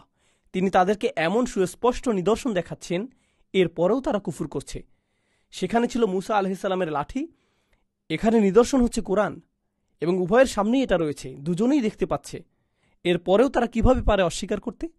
আগের সূরায় তার অস্বীকার করার সাথে জড়িত ছিল অহংকার। এখানেও আল্লাহ অহংকারের বিষয়টি তুলে এনেছেন। সে নিজেকে কি মনে করে? মিন আইয়ি শাইইন খালাকাহ। পরবর্তী আয়াত, সে কি মনে করে তাকে কি দিয়ে বানানো হয়েছে, তাকে কি দিয়ে, কোন বস্তু দিয়ে বানানো হয়েছে? এরপর মানুষ বলছে এর মানে কি? মিন নুতফাতিন খালাকাহু ফাকাদ্দারাহ। নোংরা শুক্রাণু থেকে, এমন নোংরা শুক্রাণু থেকে লোকজন লজ্জায় যা কাপড় থেকে ধুয়ে ফেলে, এই শুক্রাণু থেকে আল্লাহ আজ্জা ওয়া জাল্লা বলেন মিন নুতফা, এ থেকে খলাকাহু, তিনি তাকে সৃষ্টি করেছেন, ফাকদ্দারাহু। আরবি ভাষায় তাকদীর শব্দটি খুবই শক্তিশালী শব্দ। এর সাথে সম্পর্কিত আরেকটা চমৎকার শব্দ হলো খারাসা। খারাসা শব্দের অর্থ হলো ক্ষিপ্র গতিতে ওঠানামা করা। যেমন আমরা দেশে স্টক মার্কেটে যেমনটি করি, ক্ষিপ্র গতিতে ছুরি দেয়া, বা রিয়েল এস্টেট, হয় এটা উপরে উঠবে আবার এটা নিচে পড়বে। আপনারা বিশ্বাস করবেন না, আমি নিউ ইয়র্কে বিজনেস স্কুলে পড়তাম এবং মিড টাউন ম্যানহাটন ছিল সেখানকার সবচেয়ে দামি ওয়াল স্ট্রিট, সবচেয়ে বেশি দামের ব্রোকারেজ ফার্ম, বিশাল বিশাল বিল্ডিং। একদম ছোট ছোট রুমের ভাড়াই ছিল $9,000 $10,000। কত হবে? 4,000 স্কোয়ার ফিট বা এমন হবে। এবং এই সকল বিল্ডিংয়ের প্রথম তলায় কারা থাকতো জানেন? মনস্তাত্ত্বিক হস্তবিশারদরা। 50 স্ট্রিট, ম্যাডিসন অ্যাভিনিউতে, পার্ক অ্যাভিনিউতে। এটা ছিল পুরো বিশ্বের সবচেয়ে দামি রিয়েল এস্টেট কোম্পানির একটি। সেখানে এইসব মনস্তত্ত্ব বিশারদরা জায়গা পেত। কেন জানেন? কারণ সেই সব কোটি কোটি ডলারের এক্সিকিউটিভরা যখন বিরাট দান মারতে যেত, তারা যখন এই স্টক সেই স্টক নিজেদের টাকা লগ্নি করতে যেত, তারা কি করত? তারা সেই সব হস্তবিশারদদের কাছে যেত। আমার কি রঙের টাই পরা উচিত, আমার মোজা কি আমার জুতার সাথে মিলেছে, এরকম আর কি। তারা এই সমস্ত কুসংস্কারে এতটাই বিশ্বাসী ছিল। এটাই হচ্ছে খারাসা বা খার্স, বিশালভাবে অনুমান করা। কিন্তু এখানে এসেছে তাকদীর। তাকদীর হচ্ছে এমন অনুমান যা খুবই সূক্ষ্মভাবে হিসেব নিকেশ করে করা হয়। আল্লাহ আজ্জাল্লাহ মানুষের সম্পর্কে বলেন, তিনি এই শুক্রাণু নিয়েছেন এবং তিনি সেখানে তাকদীর করেছেন। আপনি কতটা লম্বা হবেন, আপনার গায়ের রং কি হবে, আপনার দুটি চোখই ভালো হবে কিনা, আপনার স্বাদ কেমন হবে, আপনি কোন ভাষায় কথা বলবেন, আপনি কতটা মেধাবী হবেন, আপনার ব্রেইনের কোন কোন অংশ বেশি ব্যবহৃত হবে, আপনি কতদিন বাঁচবেন, আপনি কি খাবেন, আপনি কখন খাবেন, আপনার কি কি রোগ হবে, আপনি কি সুস্থ হবেন কিনা, আপনার বাবা মা কারা হবে, আপনার সন্তান সন্ততি কারা হবে, আপনি কি চাকরি করবেন, আপনি কিসে সময় কাটাবেন, আপনি কি ব্যবসা করবেন, আপনার কোন ব্যবসা ব্যর্থ হবে, এই সব কিছুই খুব সূক্ষ্মভাবে হিসেব করা হয়েছে। যখন আপনি এমন ছিলেন, যখন আপনার অস্তিত্বই ছিল না। মিন নুতফা খলাকাহু ফাকদ্দারাহ। তিনি তার পুরো জীবনকে হিসেব করেছেন, খুবই সূক্ষ্মভাবে হিসেব করেছেন। সুবহানাল্লাহ। এটা আমাদের আকীদার অংশ, তাকদীর। তাহলে আল্লাহ আজ্জাল্লাহ এই কাফেরকে বলছেন, তুমি তোমাকে ধ্বংস করেছ, তুমি কত অবলীলে অস্বীকার করতে পারো, তুমি কোত্থেকে এসেছ সেটা একবার ভাবো। তোমাকে কতটা ক্ষুদ্র জায়গা থেকে সৃষ্টি করা হয়েছে, আমি তোমাকে এখান থেকে সৃষ্টি করেছি, এরপরও তুমি সন্দেহ করছো। তোমরা সবাই এটা ভুলে গিয়েছো এবং কতটা অবলীলায় তোমরা এই সব কিছুকে অস্বীকার করছো। এর বিপরীতে সূরা নাজিয়াতের বর্ণনাটি দেখুন। সেখানেও আল্লাহ মানুষকে তার অবস্থান সম্পর্কে বলছেন। সেখানে তিনি বলছেন, ওয়া আনতুম আশাদ্দু খালকান আমিস সামা বানাহা। তোমাকে বানানো কি বেশি কঠিন কিছু, নাকি এই সুউচ্চ আকাশমণ্ডলী? রফা আসামকাহা ফাসাওয়াহা। তাহলে আমাদের সাথে আকাশের তুলনা করা হয়েছে। এখানে আমাদেরকে, আমরা কোত্থেকে এসেছি তার সাথে তুলনা করা হয়েছে, নুতফা থেকে। সুবহানাল্লাহ। এবং এই জায়গাতেই আল্লাহ অহংকারকে চূর্ণ করেছেন আলাদাভাবে। এরপর তিনি বলছেন, সুম্মা সাবিলা ইয়াসসারা। এটা বিশেষভাবে সেই পথ যা আল্লাহ মানুষের জন্য তৈরি করেছেন, তিনি তার জন্য সহজ করেছেন। আলেমগণ মন্তব্য করেছেন, এটা হচ্ছে সেই পথ, সাবিল, যার মাধ্যমে সন্তান মায়ের গর্ভ থেকে বের হয়ে আসে। তুমি কি নিজেই এই রাস্তা তৈরি করেছ? আল্লাহ আজ্জাল্লাহ তোমার জন্য এই রাস্তা তৈরি করেছেন যাতে তুমি পৃথিবীতে আসতে পারো। তুমি কতটা ক্ষুদ্র যে তুমি নিজে সেই পথে যেতে পারতে না, আল্লাহ তোমার জন্য একে সহজ করেছেন। সুম্মা সাবিলা ইয়াসসারা। এরপর আলেমগণ মন্তব্য করেছেন, একই সাথে আল্লাহর খুলে দেয়া এই সাবিল, এই পথ হচ্ছে সেই পথ যা আল্লাহর দেখানো হেদায়েত রয়েছে। অর্থাৎ আল্লাহ তোমার জন্য হেদায়েতের পথকে সহজ করেছেন। তিনি তোমাদেরকে নবীজির সাহচর্য দিয়েছেন, পরিষ্কার ওহী নাজিল করেছেন, খুব শক্তিশালী স্মরণিকা দিয়েছেন। তিনি তোমাদের মধ্যে সহজাত প্রবৃত্তি দিয়েছেন। এই হেদায়েতের পথে পৌঁছানোর জন্য কত কিছু আল্লাহ দিয়েছেন। অনেক কিছু আল্লাহ তোমার জন্য সহজ করে দিয়েছেন। এরপরও তুমি অস্বীকার করতে পারো? এত কিছুর পরেও এত অবলীলায় তুমি সব কিছুকে অস্বীকার করে জীবনে পথ চলছ যেন কিছুই হয়নি। সুম্মা সাবিলা ইয়াসসারা। এরপর আল্লাহ আজ্জাল্লাহ বলছেন, সুম্মা আমাতাহু ফাআকবারাহ। তোমার জন্য সেই পথকে সহজ করার পরে, পৃথিবীতে চলার পথ সহজ, হেদায়েতের সহজ পথ, জীবনের প্রতিটি ধাপকে সহজ করার পর, সুম্মা আমাতাহু, এরপর তিনি তাকে মৃত্যু দেন। তুমি নিজে তোমার মৃত্যু ঘটাতেও পারো না। তুমি মনে করেছো তোমার জীবনের নিয়ন্ত্রণ তোমার হাতে? তোমার মৃত্যুর নিয়ন্ত্রণই তো তোমার হাতে নেই। ফাআকবারাহু। এরপর তিনি তাকে কবরে পাঠান, তিনি তাকে কবরস্থ করেন। ফাআকবারাহ, তার মৃত্যুর পর। আরবিতে কবর শব্দ দিয়ে বোঝায় পৃথিবীতে প্রবেশ করা। অতএব যদি তোমাকে পুড়িয়ে ফেলাও হয় এবং তোমার ছাই বাতাসে উড়িয়েও দেওয়া হয়, কিংবা যদি তোমাকে তিমি মাছ খেয়ে ফেলে, পরিশেষে সব প্রাণী নিঃশেষ হবে। নিঃশেষ হয়ে কোথায় যাবে? পৃথিবীতেই। সবকিছুই পৃথিবীতেই পুনরায় ফিরে আসবে।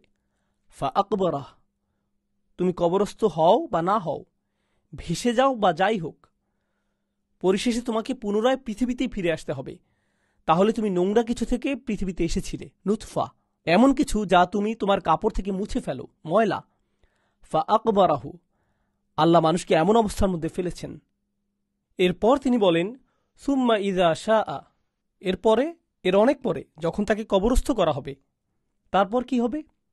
যখন তিনি চাইবেন। ইযা শাআ, শি'তুম নয়, যখন তুমি চাইবে তখন নয়, যখন তিনি চাইবেন। আনশারাহ, এটা ফেলে মাজি, তাওকীদের জন্য, গুরুত্বারোপের জন্য, বা বা কি বলে এটাকে, দৃঢ় বিশ্বাস বা নিশ্চিতভাবে। হ্যাঁ, শব্দটা হবে নিশ্চিতভাবেই। সুম্মা ইযা শাআ আনশারাহ, যখন তিনি চাইবেন। তিনি হঠাৎ করেই সবাইকে পুনরুত্থিত করবেন। এখানে ইযা শব্দটি দিয়ে সাথে সাথে বোঝাচ্ছে, সাথে সাথেই তিনি পুনরুত্থিত করবেন, কোনো ঘোষণা ছাড়াই। এই যে আমরা বড় হই, শিশু থেকে বয়স্ক হই, একটা প্রক্রিয়ার মধ্য দিয়ে, কিন্তু আমাদের পুনরুত্থানের ক্ষেত্রে কি কোনো প্রক্রিয়া আছে? না, এটা সাথে সাথেই হবে। সুম্মা ইযা শাআ আনশারাহ, তাহলে এই সব কিছুর জন্য তিনি তোমাকে যে সময় দিয়েছেন, তাহলে সময় থাকতেই তুমি শুধরে যাও, কারণ সময় শেষ হয়ে আসছে। যখন তুমি শেষ হয়ে যাবে, তিনি তোমাকে আবার পুনরুত্থিত করবেন। আরবি ভাষায়, বিশেষ করে কোরআনে, পুনরুত্থানের ব্যাপারে 3টা শব্দ ব্যবহৃত হয়। আহইয়া, কিছু মরে যাওয়া, এরপর আবার জীবন ফিরে পাওয়া। বাআসা শব্দটি দিয়ে 2টা জিনিস বোঝায়, কিছু জাগানো এবং তাকে সামনে এগিয়ে নিয়ে যাওয়া। অর্থাৎ আল্লাহ আমাদেরকে জাগিয়ে তুলবেন এবং আমাদেরকে সেই স্থানে পাঠাবেন যেখানে আমাদের থাকার কথা। নাসার শব্দটির আক্ষরিক অর্থ হল কিছু ছড়িয়ে দেয়া। যেমন নাসার আল মাইয়িতু নুশরান, আরবিতে এমন একটা কথা আছে, অর্থাৎ ফসল তোলা হয়েছে। এর মানে হলো অবশিষ্ট অংশ জমিতে পড়ে রয়েছে, এগুলো আটি বাঁধা অবস্থায় নেই, ছড়িয়ে রয়েছে। আল্লাহ বলেন তিনি আপনাকে জাগিয়ে তুলবেন এবং ছড়িয়ে দেবেন, অর্থাৎ সকল মানুষ ছড়িয়ে ছিটিয়ে সেই ভূমিতে, সেই মাঠে একত্রিত হবে, হাসরের মাঠে, যেখানে আমাদের একত্রিত হবার কথা। সুবহানাল্লাহ। তো সুম্মা ইযা শাআ আনশারাহ, এরপর আল্লাহ আযজা ওয়া জাল্লা আবার বলছেন কাল্লা, কাল্লা, না, একদমই না। আল্লাহ নিশ্চিতভাবেই বলছেন এটা অবশ্যই সত্যি। কাল্লা লাম্মা ইয়াকদি মা আমারাহ, তার ন্যায় বিচার এখনো সম্পূর্ণ হয়নি, তিনি এখনো সম্পূর্ণ করেননি। আরবি ভাষায় কদা শব্দটি দিয়ে বোঝায় দায়িত্ব পালন করা, এমনভাবে দায়িত্ব পালন করা যাতে আপনার দায়িত্ব শেষ হয়ে যায়, আপনার কাজ শেষ। বুঝতে পারছেন? আপনার এই কাজটি করার কথা ছিল, আপনি করেছেন, আপনার কাজ শেষ, আপনার আর কোনো দায়িত্ব নেই। এটাই হচ্ছে কদা। বুঝছেন? তাহলে আল্লাহ তাআলা বলছেন মানুষ তার দায়িত্ব পালন করেনি এখন পর্যন্ত, অর্থাৎ মানবজাতি এই পৃথিবীতে এত বছর ধরে আছে, আর এত বছর ধরে মানুষ এখনও তার দায়িত্ব সম্পন্ন করেনি। লাম্মা, লাম নয়, বরং লাম্মা, এখনও নয়। এখানে তারাজ্জি এসেছে, এর পরেও আশা আছে। কেবল লাম্মা শব্দটির কারণে এখানে বোঝা যাচ্ছে এখনও আশা আছে। তিনি যা করতে নির্দেশ দিয়েছেন সে তা করেনি। তার রব যা করতে বলেছেন, আমারাহু, তিনি অর্থাৎ আল্লাহ যা নির্দেশ দিয়েছেন সে এখনও তা সম্পন্ন করেনি, এখনো পর্যন্ত। এতবার মনে করিয়ে দেওয়ার পরেও, স্মরণ করিয়ে দেওয়ার পরেও সে এখনও আর দায়িত্ব পালন করেনি। সুবহানাল্লাহ। সূরার শেষ পর্যায়ে এসে এটা খুবই শক্তিশালী একটা মন্তব্য। এত কিছুর পরেও এখনও আপনার জন্য আশা আছে, আপনি এখনও তা সম্পূর্ণ করেননি, তারপরেও আপনার জন্য আশা আছে। লাম্মা ইয়াকদি মা আমারাহ, এরপর আল্লাহ আযজা ওয়া জাল্লা বেশ ইতিবাচক ভাষায় শক্তি যোগাচ্ছেন। যদি এত কিছু তোমাদের জন্য যথেষ্ট না হয়, তাহলে এই নাও তোমাদের জন্য আরও কিছু নির্দেশিকা। ফালইয়ানজুরিল ইনসানু ইলা তুআমিহি, তাহলে মানুষ খুব সূক্ষ্ম দৃষ্টিতে তার খাবারকে পর্যবেক্ষণ করুক, সত্যি সত্যি তার খাবারের দিকে তাকাক, খুব সতর্ক দৃষ্টিতে। আপনার প্লেটের খাবারের দিকে তাকিয়ে একটু চিন্তা করুন, আল্লাহ কেন চাচ্ছেন যে আপনি খাবারের দিকে তাকান? এটা মনে করিয়ে দেওয়ার জন্য যে আপনার দায়িত্ব আছে। কাল্লা লাম্মা ইয়াকদি মা আমারাহ ফালইয়ানজুরিল ইনসানু ইলা তুআমিহি, মানুষ এখনও সম্পন্ন করেনি, মানুষ এখনও তার দায়িত্ব সম্পন্ন করেনি যা আল্লাহ তাকে নির্দেশ দিয়েছেন। সে একবার যেন তার খাবারের দিকে তাকায়। এ দিয়ে তিনি কি বোঝালেন? দেখুন আল্লাহ এরপর কি বলছেন। আর হ্যাঁ, বলে রাখি, আরবি ভাষায় তোয়াম শব্দটি আকাল এর বিপরীত। আকাল দিয়ে যে কোনো ধরনের খাবার বোঝায়, তোয়াম দিয়ে কেবল মানুষের খাবার বোঝায়। আন্না সবাবনাল মা আসব্বা, আপনার প্লেটের কমলা বা আঙুরের দিকে তাকালেন, যা আপনি হয়তো কোনো দোকান থেকে কিনেছেন। আল্লাহ বলছেন তিনি উপর থেকে পানি বর্ষণ করেছেন। সব শব্দটি দিয়ে বোঝায় কারো উপর বালতি দিয়ে পানি ফেলা। তাহলে আল্লাহ বিশাল বালতি দিয়ে বৃষ্টির পানি বর্ষণ করেছেন। বাংলা ভাষায় এভাবে বলা যায়, আল্লাহ খুব ভারী বর্ষণ করেছেন, যাতে আমরা পানির পর পানি দিয়ে ভেসে গিয়েছি। আন্না সবাবনাল মা আসব্বা, আমরাই এই পানি বর্ষণ করেছি। সুম্মা শাককনাল আরদা শাক্কা, শক শব্দটি দিয়ে বোঝায় এমনভাবে কিছুকে কেটে খুলে ফেলা বা ছিঁড়ে ফেলা, যা আপনি কিছু জিনিসকে কখনোই কেটে খোলার কথা ভাববেন না। যখন আপনি সেই সব জিনিসকে এভাবে কেটে খুলবেন, সেক্ষেত্রে শক শব্দটি ব্যবহৃত হবে। উদাহরণস্বরূপ, আল্লাহ আকাশ বর্ণনা করতে গিয়ে শক শব্দ ব্যবহার করেছেন। আমরা তো আকাশকে কেটে খোলার কথা ভাবি না। আল্লাহ ইনশিকাক শব্দটি পাথরের ক্ষেত্রে ব্যবহার করেছেন। আমরা পাথর কাটার কথা ভাবি না, কিংবা পৃথিবীকে কেটে খোলার কথা ভাবি না। এগুলো বিশাল জিনিস, যা আমরা কখনোই কাটার কথা ভাবি না। আপনি পেপার ক্লথের কথা ভাবেন বা চামড়া কাটার কথা ভাবেন, এগুলোকে আপনি কাটার কথা ভাবেন। কিন্তু আল্লাহ বলেন তিনি পৃথিবীকে কেটে বের করবেন, কেটে খুলে দেবেন। সুম্মা শাকাকনাল আরদা শাক্কা। আরেকবার লক্ষ্য করুন কিভাবে এখানে গত সূরার সাথে মিল রয়েছে।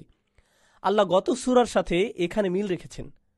গত সূরায় নাজিয়াতে আল্লাহ বলছেন, ওয়াল আরদা বা'দা যালিকা দাহাহা আখরাজা মিনহা মাআহা ওয়া মারআহা। তিনি তার সাথে মিল রেখে বলছেন তিনি পৃথিবীকে আপনার জন্য মসৃণ করেছেন। এরপর বলছেন তিনি এ থেকে চারণভূমি সৃষ্টি করেছেন, তিনি এ থেকে পানি বের করেছেন, চারণভূমি বের করেছেন। এবার তিনি আরও খোলাসা করেছেন, যেন তিনি এই দুইটি আয়াতের তাফসির করেছেন এই সূরায়। তিনি বলেছেন, সুম্মা শাকাকনাল আরদা শাক্কা ফাআমবাতনা ফিহা হাব্বা। তিনি যখন একে কেটে বের করলেন, খুললেন, তিনি এখানে অঙ্কুরোদ্গম ঘটালেন। তিনি উৎপাদনের ব্যবস্থা করলেন কিসের? হাব্বান, শস্যের। এই শব্দটি কোনো কিছুর খুব নিখুঁতভাবে বৃদ্ধি হওয়া বোঝায়। এটি এমন শিশুর ক্ষেত্রেও ব্যবহৃত হয় যে খুব তাড়াতাড়ি বড় হয়ে পরিপক্ক হয়ে গিয়েছে। ফাআমবাতা হানাবাতান হাসানান ওয়া কাফফালাহা জাকারিয়া। তাহলে এটা মারিয়াম আলাইহিস সালামের ক্ষেত্রেও ব্যবহৃত হয়েছিল। একই শব্দ ব্যবহৃত হয়েছে। যেমনিভাবে আপনি একটি চারা গাছের যত্ন নেন, ভালোভাবে যত্ন নিলে এটা তাড়াতাড়ি বেড়ে ওঠে, তার পরিপক্কতাও এসেছিল তাড়াতাড়ি। তাই এখানে ইমবাত শব্দটি ব্যবহৃত হয়েছে। ফাআমবাতনা ফিহা হাব্বা ওয়া আইনাবা ওয়া কদবা। এবার দেখুন, এখানে সবচেয়ে গুরুত্বপূর্ণ সবজির কথা আগে এসেছে। হাব, শস্য, অর্থাৎ মূল খাদ্য। এখানে সব ধরনের শস্য অন্তর্ভুক্ত রয়েছে। এখানে মজার ব্যাপার হলো, প্রাচীন ভাষায় ভুট্টাকেও শস্যের মধ্যে ধরা হতো। প্রাচীন ভাষায় ভুট্টাকেও শস্য বলা হতো। তাই আগের কিছু অনুবাদে একে ভুট্টা হিসেবে অভিহিত করা হয়েছে। কিন্তু বর্তমানে আমরা যে ভুট্টা খাই, আসলে সেটা ভুট্টা নয়। আগে এভাবে অনুবাদ করা হতো, কিন্তু বর্তমানে আমরা যে ভুট্টা খাই, আসলে সেই ভুট্টা নয়, আগে এভাবে অনুবাদ করা হতো। অতএব একে শস্য বলাই শ্রেয়। যাই হোক, ওয়াইনাবান ওয়া কদবান, ইনাব শব্দটি দিয়ে আঙুর বোঝায়, আর কদব শব্দটি দিয়ে সকল প্রকার সবজি বোঝায়, যেমন গাজর, শশা ইত্যাদি। অর্থাৎ যে সবজিগুলো মাটির নিচে হয় তাই হলো কদব। তাহলে যেগুলোর উপরের অংশ পশু পাখিরা খায় আর মানুষ এর নিচের অংশ খায়, এটাই হলো ওয়াইনাবান ওয়া কদবান ওয়া জাইতুনান ওয়া নাখলান। এরপর এগুলোর সাথে আরবরা আরও কিছুর সাথে পরিচিত ছিল। জৈতুন হচ্ছে জলপাই, আর নাখল হচ্ছে খেজুর। এগুলো হচ্ছে বিলাসী খাবার। তাহলে এখানে দরকারি খাবার থেকে বিলাসী ও দামি খাবারের বর্ণনা করা হয়েছে। এরপর ওয়া হাদা ইকা ওয়া গুলবা, আরও বিলাসী বর্ণনা এসেছে। হাদা ইক মানে সম্পূর্ণভাবে সুরক্ষিত সুসজ্জিত বাগান। গুলবা শব্দটি দিয়ে বোঝায় মোটা, এমন বৃক্ষ যা খুবই মোটা। এই শব্দটি আগলাব শব্দের বহুবচন। এটা আগলাব শব্দের জমা গুলব, আর এটা বিশেষণ হিসেবে এসেছে। হাদা ইকা শব্দটিতে তানবিন নেই, হাদা ইকান বলা হয়নি, বলা হয়েছে হাদা ইকা। এর কারণ হলো কিছু জম্মেও তাকসির, কিছু ভগ্ন বহুবচন। সহজে বললে, বিশেষ করে যেগুলোতে আলিফ থাকে, আপনি সেগুলোতে তানবিন দিতে পারবেন না, আপনাকে ফাতহা দিতে হবে। কিন্তু গুলবান শব্দে এরকম কোনো বাধ্যতা নেই। তো যাই হোক, ওয়া হাদা ইকা ওয়া গুলবা, এবং এমন বাগান যাতে রয়েছে মোটা বৃক্ষ যার ছালগুলো খুবই পুরো এবং এগুলোর শাখা প্রশাখা খুবই বিস্তৃত, অর্থাৎ খুবই বিশালাকার বাগান। অফাকিহাতিম ওয়া আব্বা। আরবি ভাষায় ফাকিহা শব্দটি দিয়ে বোঝায় সুস্বাদু ফল। প্রাচীন আরবিতেও এ দিয়ে বোঝায় সুস্বাদু ফল। ফাকিহা শব্দটি দিয়ে বোঝায় অত্যাধিক আনন্দিত হওয়া। আসলে আরবরা যখন কোনো সুস্বাদু ফল খেত তখন কি হতো? আহ, খুবই মজা। এখনকার সময়ে দেখবেন আপনি খুব মিষ্টি কমলা বা আপেল খান, আপনার চোখে মুখে তৃপ্তির হাসি দেখা দেবে। তো এই জন্যই বলা হয়েছে ফাওয়াকিহ বা ফাকিহা। ফাকিহীন শব্দটি দিয়ে জান্নাতের মানুষদেরকে বোঝানো হয়েছে। তারা অত্যাধিক আনন্দে আনন্দিত হবে।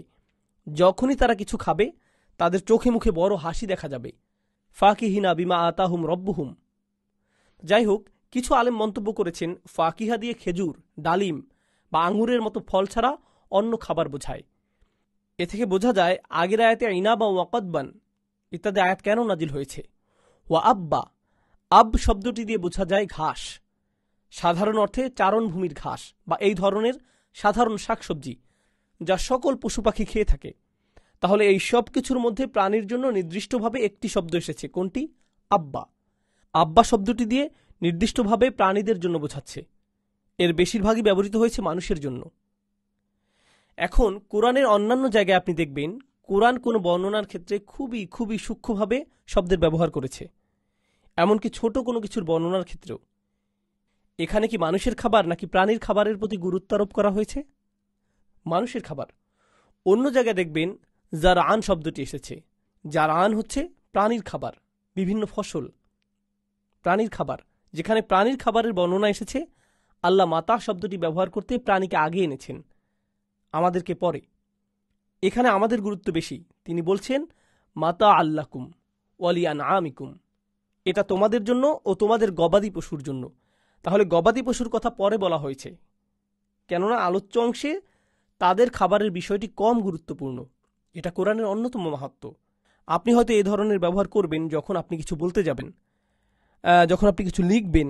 আমি এই জায়গাটা আরেকটু সংশোধন করে নিই, তাহলে প্যারাগ্রাফের সাথে বেশি সামঞ্জস্যপূর্ণ লাগবে। কিন্তু কোরআন কিন্তু আগে লিখিত হয়নি।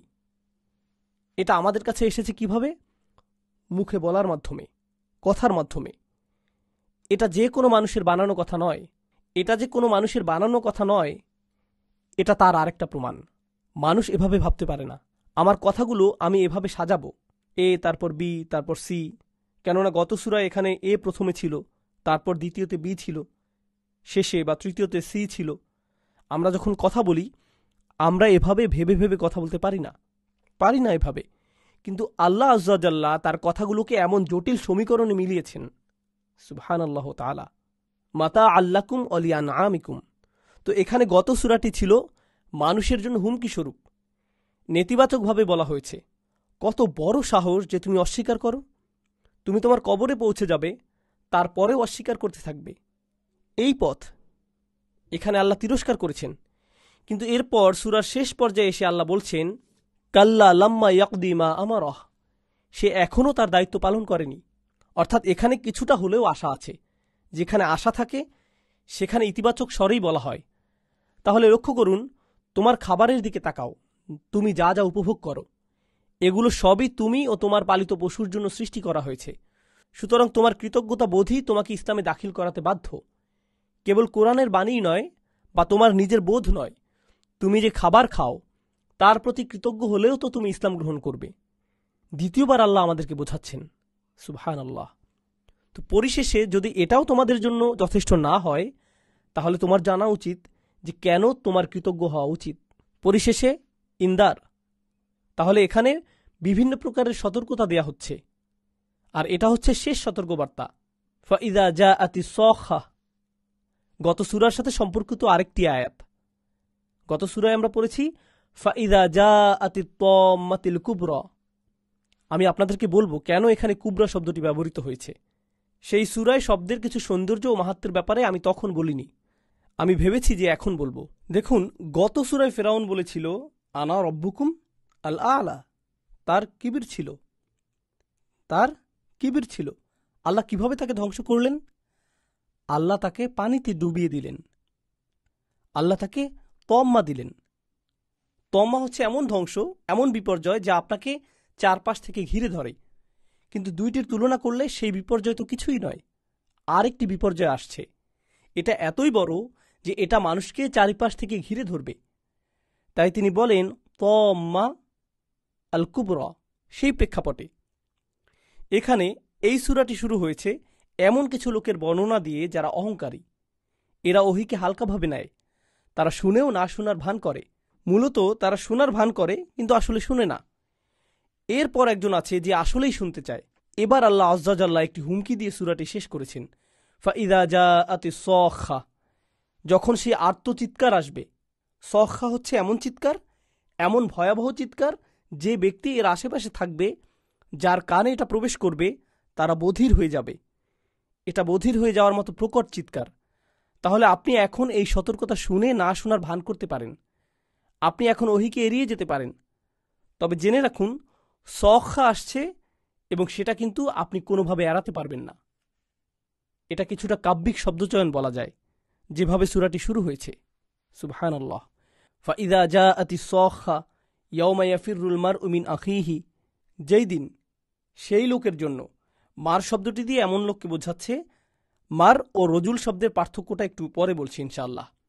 এমন লোক পালিয়ে যাবে, দৌড়ে পালাবে। আরবি ভাষায় দৌড়ের জন্য কয়েকটা শব্দ আছে, রহবা, আবাকা, ফাররা। ফাররা শব্দটি ব্যবহৃত হয় যখন আপনি কোনো কিছু দেখে ভয়ে দৌড়ে পালান। ফাররা শব্দটি ব্যবহৃত হয় যখন আপনি কোনো কিছু দেখে দৌড়ে পালান ভয়ে। আপনি রাস্তা দিয়ে হাঁটছেন, হঠাৎ দেখতে পেলেন একটা বুনো কুকুর রাগে গজরাচ্ছে এবং আপনার দিকে এগিয়ে আসছে।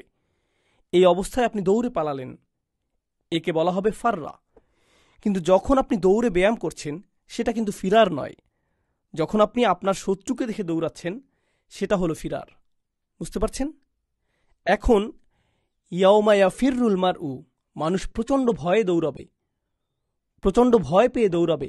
কার থেকে? মিন আখিহি, তার নিজের ভাই থেকে।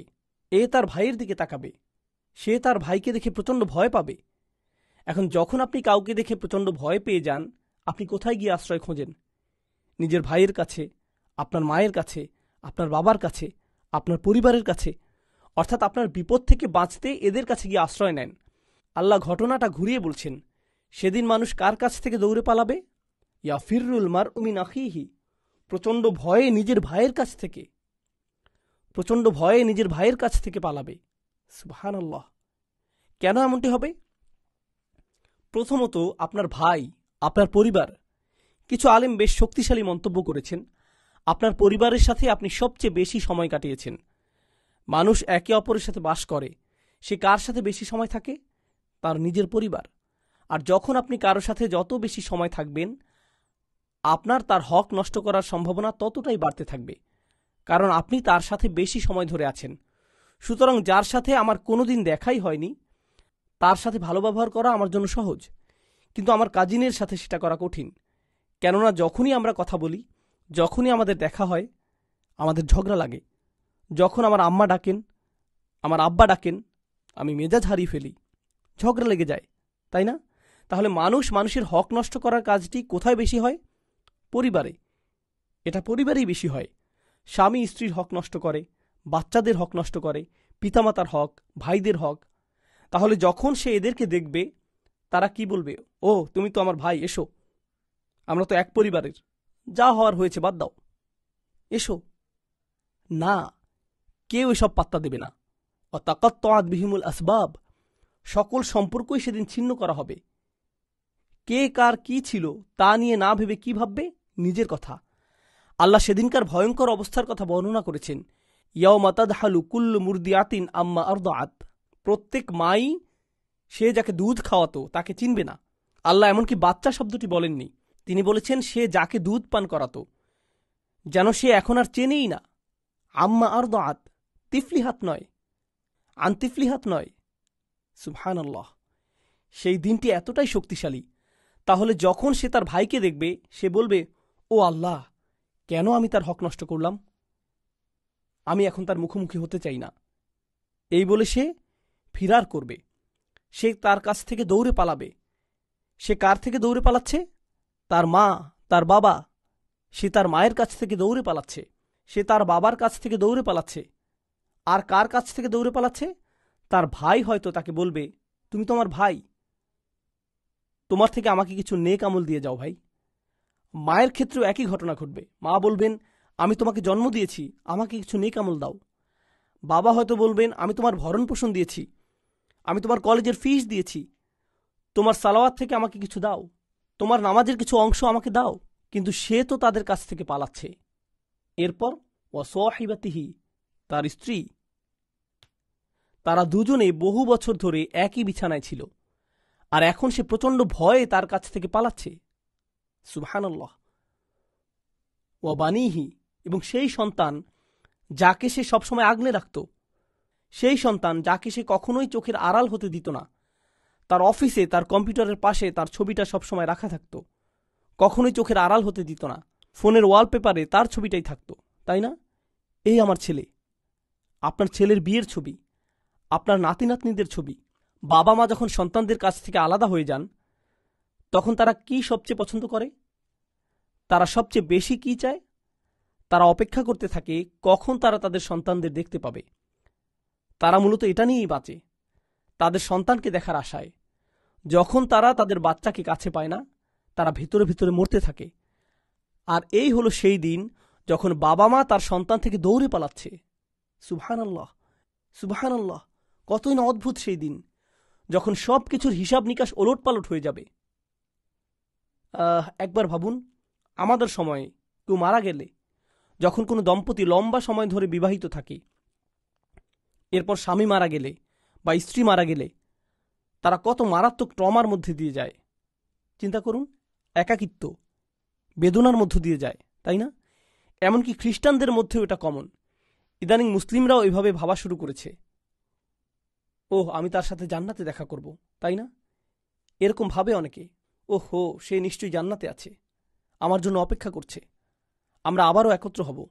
জান্নাতের আগে হাসরের ময়দানের কথা একবার ভাবুন। হাসরের মাঠে কিন্তু আপনি বলবেন না, চলো হাত ধরে একসাথে পার হই। আপনারা একে অপর থেকে দৌড়ে পালাবেন। সুবহানাল্লাহ। আল্লাহ যে চিত্রটি অঙ্কিত করেছেন তা খুবই স্পষ্ট, খুবই শক্তিশালী। তো আল্লাহ আজ্জাজাল্লাহ আমাদের এখানে মনে করিয়ে দিচ্ছেন, আপনাদের মনে আছে শুরুতে ছিল ইস্তেগনা, এসবে আমার কি? তারা ওহির ব্যাপারে তাচ্ছিল্য করত। সুন্দর বলেছ, ধন্যবাদ। কিন্তু এই সূরায় এসে এখানে আল্লাহ আমাদের মনে করিয়ে দিচ্ছেন এটা কতটা গুরুত্ববহ। এটা কোনো মজার ব্যাপার নয়, একে হালকাভাবে নেওয়া যাবে না। এটা কোনো বুদ্ধিবৃত্তিক চর্চা নয়, এটা খুবই সিরিয়াস ব্যাপার। চিন্তা করুন কতটা গুরুত্বপূর্ণ যে আমরা সেদিন একে অপর থেকে দৌড়ে পালাবো। আমরা সেদিন একে অপরের থেকে দৌড়ে পালাবো। আমরা একে অপরের কাছে দৌড়ে আসতাম, তখন উল্টো দিকে দৌড়াবো। এখন এর সাথে গত সূরার মিল দেখুন। সুবহানাল্লাহ। আল্লাহ আজ্জা জাল্লা গত সূরায় বলেছেন, ফাইদা জাআতিত তাম্মাতুল কুবরা ইয়াওমা ইয়াতাযাক্কারুল ইনসানু মা সাআ। সেই দিন মানুষ তার করা প্রতিটি কাজের কথা মনে করবে। সে যা যা করেছে তার সবই সে মনে করবে। তাহলে যখন সব কিছু তার মনে পড়বে, সে নিজের কথা ছাড়া আর কারো কথা ভাববে না। এক পর্যায়ে সে অন্যদের থেকে পালাতে শুরু করবে। এখানে আমরা দেখছি লিকুল্লি ইমরিইম মিনহুম ইয়াওমা ইযিন শা'নুন ইউগনিহ। এটা একটি কঠিন এরাব। লিকুল্লি ইমরিইম মিনহুম মূলত খবর, যা মুতাআল্লিক বিল খবর। শা'নুন ইউগনিহ হচ্ছে মুবতাদা, এটা পরে এসেছে। উদ্দেশ্য বিধেয় আগে পরে এসেছে। এবং ইয়াওমা ইদিন হচ্ছে জরফ। একটু ব্যাকরণ নিয়ে আলাপ করছি। আপনাদের অনেকেই একদিন ব্যাকরণ শিখবেন, আপনাদের এটা কাজে আসবে ইনশাআল্লাহ তাআলা। তো যা হোক, ইয়াওমা ইদিন হচ্ছে জরফ, এটা বাক্যের অংশ। এটা আগে পরে করার কারণ হলো, যদিও প্রত্যেক শেষ ব্যক্তির জন্য আমি আপনাদেরকে মার শব্দের অর্থ বলিনি। আল মার উ ইয়াওমা ইয়াফিরুল মার উ। আবার এখানে ইমরুন, লিকুল্লি ইমরিন, দুটি একই শব্দ। এই শব্দটি রজুলের বিপরীত। রজুল দিয়ে কোনো পুরুষ বা পুরুষত্ব বা সাহসিকতা বোঝায়। ইমরুউন শব্দটি মুরআ থেকে এসেছে, বীরত্ব, আত্মত্যাগ। একজন পুরুষের আভিজাত্য, সে অন্যের জন্য তার নিজেকে বিলিয়ে দিচ্ছে। ভাই আপনার ব্যাগটা আমাকে দিন, আসুন আপনাকে রাস্তা পার করে দেই, বুঝতে পারছেন? দেখি আপনার ফার্নিচারটা নিয়ে দেই, আপনার ব্যাগটা আমাকে দিন, আপনি উপাসে দাঁড়ান। যখন কোনো পুরুষ এটা করে, সে তার মুরআ প্রকাশ করছে। আল্লাহ বলেন, এই মার যে বীর সুলভ, মহান ও সম্মানিত, সে সেদিন কি করবে? লিকুল্লি ইমরিম মিনহুম, প্রত্যেকের থেকে সে কি করবে? ইয়াওমা ইদিন শা'নুন ইউগনিহ, সেখানে শাআন থাকবে। শাআন এমন একটি ব্যাপার, এমন একটি বিষয় যা আপনার জন্য খুবই গুরুত্বপূর্ণ ও একই সাথে আপনার জন্যই প্রযোজ্য। যেমন এই শাআন শব্দটি আল্লাহর জন্য ব্যবহৃত হয়েছে, কুল্লা ইয়াউমিন হুয়া ফি শাআন। এখানে আল্লাহর কথা বোঝাচ্ছে প্রত্যেক দিন তিনি গুরুত্বপূর্ণ কাজে ব্যস্ত রয়েছেন, গুরুত্বপূর্ণ ও উপযুক্ত কাজে। আল্লাহ বলছেন সেই দিন প্রত্যেক মানুষ এত গুরুত্বপূর্ণ একটি কাজে ব্যস্ত থাকবে। কি সেই কাজ? গত সূরায় তার নিজের কাজের ব্যাপারে যা বলা হয়েছে, ইয়াউমা ইয়াতাযাক্কারুল ইনসানু মা সাআ। তারা এই কাজে এতটাই মগ্ন থাকবে যে কাজের কারণে তাদের মধ্যে ইগনির প্রভাব পড়বে। এটা চমৎকারভাবে ইস্তেগনা শব্দটি বিপরীত হিসেবে এসেছে। শুরুতে বলা হয়েছে আম্মা মান ইস্তাগনা, এখানেও একই শব্দ ব্যবহার, ইগনিহি। ইগনিহি শব্দটির অর্থ এমন কাজ যা এতটাই গুরুত্বপূর্ণ, এটা আপনাকে এতটাই ব্যতিব্যস্ত বানিয়ে দেয় যে আপনি দুনিয়ার বাকি সব কিছু ভুলে যান। আপনাদের মধ্যে যারা প্রোগ্রামার আছেন, আপনার বিভিন্ন ডেডলাইন থাকে, আপনার হয়তো 20 পেজের কোড লিখতে হবে, আপনি একান্তে বসে লিখে যাচ্ছেন। আপনার বাচ্চারা এসে বলল, বাবা এই দেখো আমি ছবি এঁকেছি, আপনি দেখবেন? হ্যাঁ হ্যাঁ হ্যাঁ, সুন্দর। বউ এসে বলল রাতের খাবার খাবে, এসো। আচ্ছা আচ্ছা, 4 ঘন্টা চলে গেছে, এখনও আপনার খাবার খাওয়া হয়নি। কারণ আপনার আছে ইগনা, বাকি সব কিছু নিয়ে আপনি এখন মোটেও চিন্তিত না। এটা আপনার কাছে এতটাই গুরুত্বপূর্ণ যে বাকি সব কিছু এখন আপনার কাছে মূল্যহীন। আল্লাহ বলেন সেই দিন সবাই এটা নিয়ে এতটাই ব্যতিব্যস্ত থাকবে যে বাকি সব কিছুই গুরুত্বহীন হয়ে পড়বে। কি এটা শুরুর বিপরীত? শুরুতে আমরা কাফিরদের মনোভাব দেখেছি, যাদের কাছে এই ওহীর গুরুত্ব ছিল সবচেয়ে কম, কিন্তু বাকি সব কিছু ছিল গুরুত্বপূর্ণ। এজন্যই তাদের ছিল ইস্তিগনা, আম্মা মান ইস্তাগনা। সুবহানাল্লাহ। এবং সেই দিন তাদের কোনো ইস্তিগনা থাকবে না। সেই দিন তারা এমন কিছুর মুখোমুখি হবে যাতে বাকি সব কিছু তার জন্য ইগনা হয়ে যাবে। এটা তাকে বাকি সব কিছুর ব্যাপারে উদাসীন করে দেবে। উজুহু ইয়াউমা ইদিম মুসফিরহ, এটা তাকে বাকি সব কিছুর ব্যাপারে উদাসীন করে দেবে। উজুহু ইয়াউমা ইদিম মুসফিরহ, সেদিন কেউ কেউ উজ্জ্বল আলোয় আলোকিত হবে, যেন তাদের হাসি একটা পর্দার আড়ালে লুকায়িত ছিল, এখন তো উন্মোচিত হলো। আরবি ভাষায় সাফারা শব্দটির অর্থ হলো উন্মোচন করা। উন্মোচন করা আমরা পড়েছি বিআইদি সাফারাতিন কিরামিন বারারা, একই মূল অক্ষর, একই মূল থেকে এসেছে। কেননা বড় বইকে বলা হয় সাফার, কারণ এটা জ্ঞান উন্মোচন করে দেয়, এজন্য একে বলা হয় সাফার। সিফির শব্দটি দিয়েও এমন বই বোঝায় যা জ্ঞানের উন্মোচন করে দেয়। সাফির, আপনারা জানেন সাফির কি? কেউ কি জানেন সাফির কি? এটা হচ্ছে প্রতিনিধি। প্রতিনিধি কেন তাকে সাফির বলা হয়? কারণ সে তার রাজা বা দেশের বার্তাকে উন্মোচন করে, প্রকাশ করে, পৌঁছিয়ে দেয়, উন্মোচন করে। সফর দিয়ে ভ্রমণ করাও বোঝায়, সফর ভ্রমণও বোঝায়, কারণ এতে করে নতুন জায়গা বা স্থান উন্মোচিত হয়। তাহলে আল্লাহ আজ্জাল্লাহ এখানে বিশ্বাসীদের ব্যাপারে বলছেন, তিনি যা বুঝিয়েছেন তা হলো সে হয়তো খুব কঠিন জীবন পার করছে। লাকাদ খলাকনাল ইনসানা ফি কাবাদ, তিনি মানুষকে কঠিন অবস্থার মধ্যে সৃষ্টি করেছেন। বিশ্বাসীদের ব্যাপারে আল্লাহ বলেন, যুইয়িনা লিল্লাযীনা কাফারুল হায়াতুদ দুনিয়া ওয়া ইয়াসখালুনা মিনাল্লাযীনা আমানু, যারা অবিশ্বাসী তাদের জন্য এই দুনিয়ার জীবনকে চাকচিক্যময় করে দেয়া হয়েছে, এবং যারা বিশ্বাসী তাদের নিয়ে তারা মজা করে। সুতরাং তারা মানুষের কটু কথা শুনে থাকে। এমনকি আল্লাহ রাসূলকেও বলা হয়েছে, ওয়ালাকাদ না'লামু আন্নাহু ইউলিকু সাদরুক, আমি জানি আপনার হৃদয় কঠিন হয়ে গিয়েছে, বিমা ইয়াকুলুন, তারা যা বলে তা শুনে। তাহলে এমনকি রাসূলুল্লাহ সাল্লাল্লাহু আলাইহি সাল্লামের অন্তরেও তারা আঘাত দিয়েছিল, যদিও আমরা জানি বেশিরভাগ সময়ই তিনি হাসি খুশি থাকতেন। কিন্তু বিশ্বাসী হলে আপনাকে এমন কঠিন সময়ের মধ্য দিয়ে যেতে হবে যাতে করে আপনার হাসি মুছে যেতে পারে। আল্লাহ বলেন, কিছু মুখের পর্দা সেদিন সরে যাবে এবং তার ঔজ্জ্বল্য ও হাসি উন্মোচিত হয়ে যাবে, অর্থাৎ তারা এখন শুধু হাসতে থাকবে, তাদের আর কোনো সমস্যাই থাকবে না।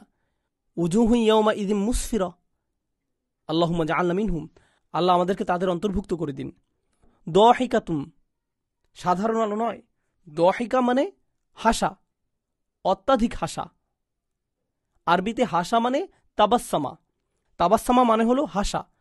দাহিকাতুন মানে হচ্ছে আপনার দাঁত দেখা যাচ্ছে, আপনি হাসি থামাতে পারছেন না, এমনকি আপনার হাসির শব্দও শোনা যাচ্ছে। সেদিন কিছু মুখে এরকম হাসি দেখা যাবে। এখন আগের সূরাটি লক্ষ্য করলে দেখবেন অন্তর নিয়ে কথা এসেছে, কুলুবু ইয়াউমা ইযিন ওয়াজিফা আবসারুহা খাশিআ, সেখানে অন্তরের বর্ণনা দেয়া হয়েছে, চোখের বর্ণনা দেয়া হয়েছে। এই সূরায় মুখের বর্ণনা দেয়া হয়েছে। এই দুইটি সম্পর্কযুক্ত।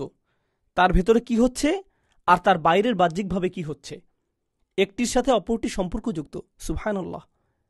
উজুহু ইয়াউমাইযিন মুসফিরা দাহিকাতুম মুস্তাবশিরা। আরবি ভাষায় ইস্তিবশার শব্দটি চমৎকার একটা শব্দ। এর অর্থ হলো কোনো ভালো সংবাদ শুনে চোখ মুখ পরিপূর্ণভাবে উজ্জ্বল হওয়া। এটা বিশির থেকে এসেছে, যার অর্থ হলো চামড়া। বাসার অর্থ হলো চামড়া বা খোসা ছাড়ানো, যেমন কমলা বা কলার খোসা ছাড়ানো ইত্যাদি।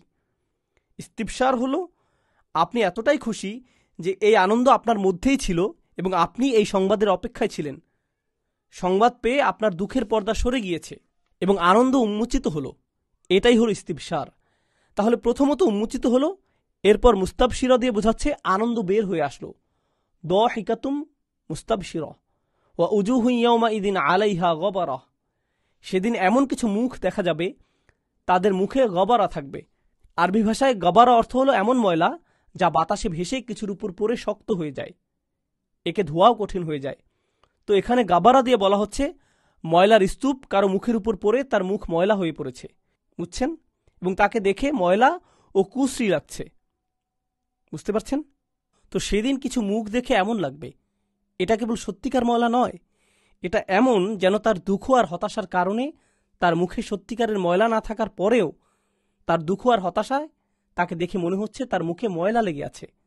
তার হতাশার কারণে তার মুখের রং পরিবর্তন হয়ে গিয়েছে সেদিনের ভয়ে আর দুঃখে। তার হাকুহা কতারহ। আপনাদের কিছু শব্দের মাহাত্ম্য নিয়ে আলোচনা করি ইনশাল্লাহ। আরবি ভাষায় কুরআনে ময়লার কয়েকটা শব্দ পাই। একটি হলো গাবারা, যা হচ্ছে ময়লার স্তূপ বা কঠিন ময়লা। আরেকটা হলো নাকআন।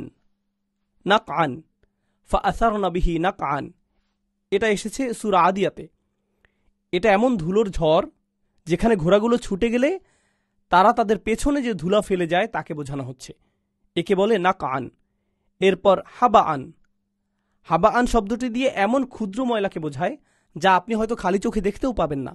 ওকে, হয়তো বাইরে চমৎকার রোদ উঠেছে, তখন আপনার জানালার কাছে তাকালে হয়তো দেখতে পারেন। এটাই হাবাআন। আল্লাহ বলেন কাফেররা তাদের ভালো কাজ নিয়ে আসবে, ওয়াকাদিমনা ইলা মা আমালু মিন আমালিন ফাজআলাল্লাহু হাবাআম মানসুরা। আমরা একে হাবায় পরিণত করব, হাবায় ছড়িয়ে দেব। তারা যখন তাদের ভালো কাজ নিয়ে আসবে, তারা মনে করেছে তারা ভালো কাজের বোঝা নিয়ে এসেছে। আল্লাহ একে গাবারায় পরিণত করবেন না, নাক আতেও পরিণত করবেন না, হাবা আনে পরিণত করবেন। এত ক্ষুদ্র, কোনোভাবে ধরা যায় না, যেন বাতাসে মিলিয়ে গেল, ধরার কোনো উপায় নেই। সুবহানাল্লাহ।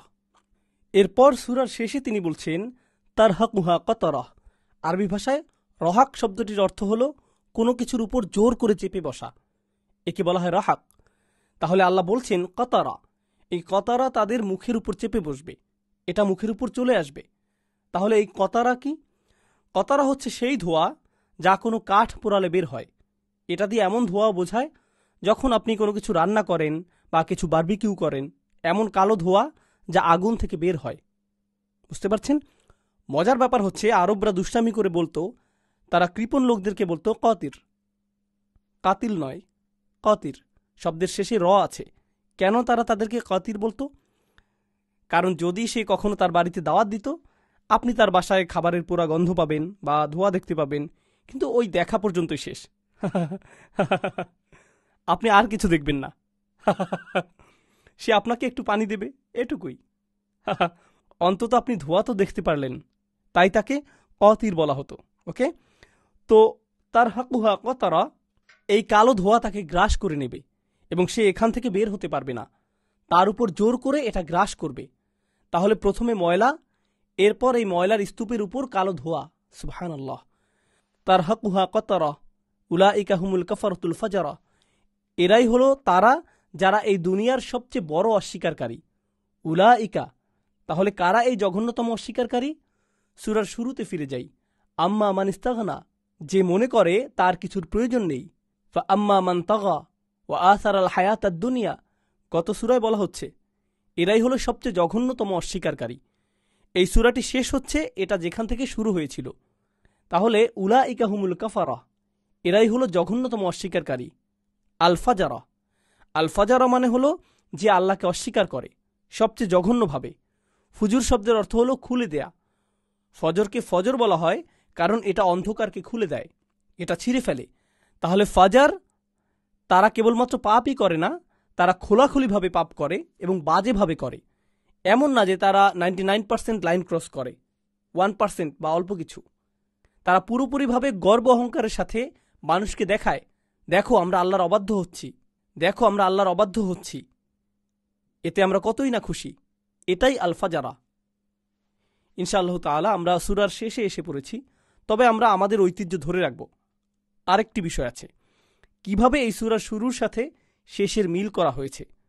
সূরার শুরুতে যাকারা ফি আউয়ালিহা সানাফাইন মিনান নাস, আমরা দুই ধরনের মানুষ দেখতে পাই। আম্মা মান ইস্তাগনা ফাআনতা লাহু তাসাদ্দা, অপরদিকে ওয়া আম্মা মান জাআকা ইয়াসআ ওয়া হুয়া ইয়াখশা ফাআনতা আনহু তালাহহা, আমরা এমন মানুষ দেখি যারা মনে করে তাদের কিছুর প্রয়োজন নেই, এবং এমন মানুষও পাই যে আল্লাহর ভয়ে নবীজি সাল্লাল্লাহু আলাইহি সাল্লামের কাছে দৌড়ে এসেছিলেন। সে আসলে ভয় পেয়েছিল, সে আত্মশুদ্ধি করতে চেয়েছিল, সে ওহির মাধ্যমে নিজের আত্মশুদ্ধি করতে চেয়েছিল, যাতে সে নিজেকে পরিশুদ্ধ করতে পারে। সূরার শেষে আল্লাহ বলছেন, এই দুই ধরনের মানুষের সাথে কি ঘটবে? ঘটনা ঘুরে গেছে। যে দুনিয়াতে ভীত ছিল, পরিশেষে তার মুখে উজ্জ্বল হাসি দেখা যাবে। উজুহু ইয়াওমা ইযিম মুসফিরাহ দাহিকাতুম মুস্তাবশিরাহ, সে এখন ভয়ে জীবন কাটাচ্ছে, সতর্কভাবে চলছে। সে কি যথেষ্ট আল্লাহর আনুগত্য করতে পারছে? সে কি নিজেকে যথেষ্ট পরিশুদ্ধ করতে পারছে? ওহি থেকে সে কি যথেষ্ট উপকৃত হচ্ছে? পরিশেষে তার মুখে এত চওড়া হাসি দেখা যাবে যে সে সেই হাসি আর থামাতে পারবে না।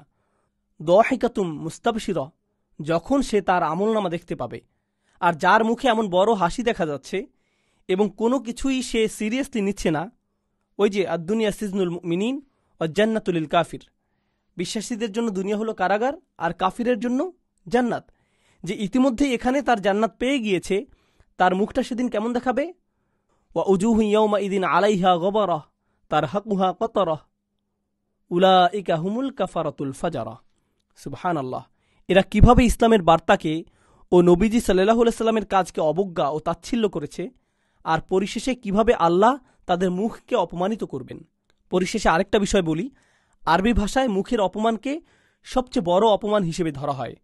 যখন কারো মুখের কথা বলা হয় বা কারো মুখের ব্যাপারে নেতিবাচক কিছু বলা হয়, তখন তাকে সবচেয়ে বড় অপমান হিসেবে ধরা হয়। আরবি ভাষায় এই ব্যাপারটা রয়েছে। সূরাটির শেষে আল্লাহ তাকে তাদের ইস্তিগনার জন্য সবচেয়ে বাজেভাবে অপমান করেছেন। আল্লাহ আমাদেরকে ইস্তিগনা থেকে রক্ষা করুন এবং সত্যিকার ভাবেই আমাদের অন্তরে আল্লাহর উপর ভরসা করার তৌফিক দান করুন। এই স্মরণিকা থেকে যেন আমরা উপকৃত হতে পারি এবং আল্লাহ এখানে আমাদের সবাইকে যা আমরা শিখলাম তা থেকে উপকৃত হবার তৌফিক দান করুন। আল্লাহ আমাদেরকে এই সত্যের উপর চলার তৌফিক দিন এবং আমাদেরকে কবুল করুন। সুবহানাকা আল্লাহুম্মা ওয়া বিহামদিক নাশহাদু আল্লা ইলাহা ইল্লা আনতা নাস্তাগফিরুকা ওয়া নাতুবু ইলাইক। আসসালামু আলাইকুম ওয়া রাহমাতুল্লাহি ওয়া বারাকাতুহু।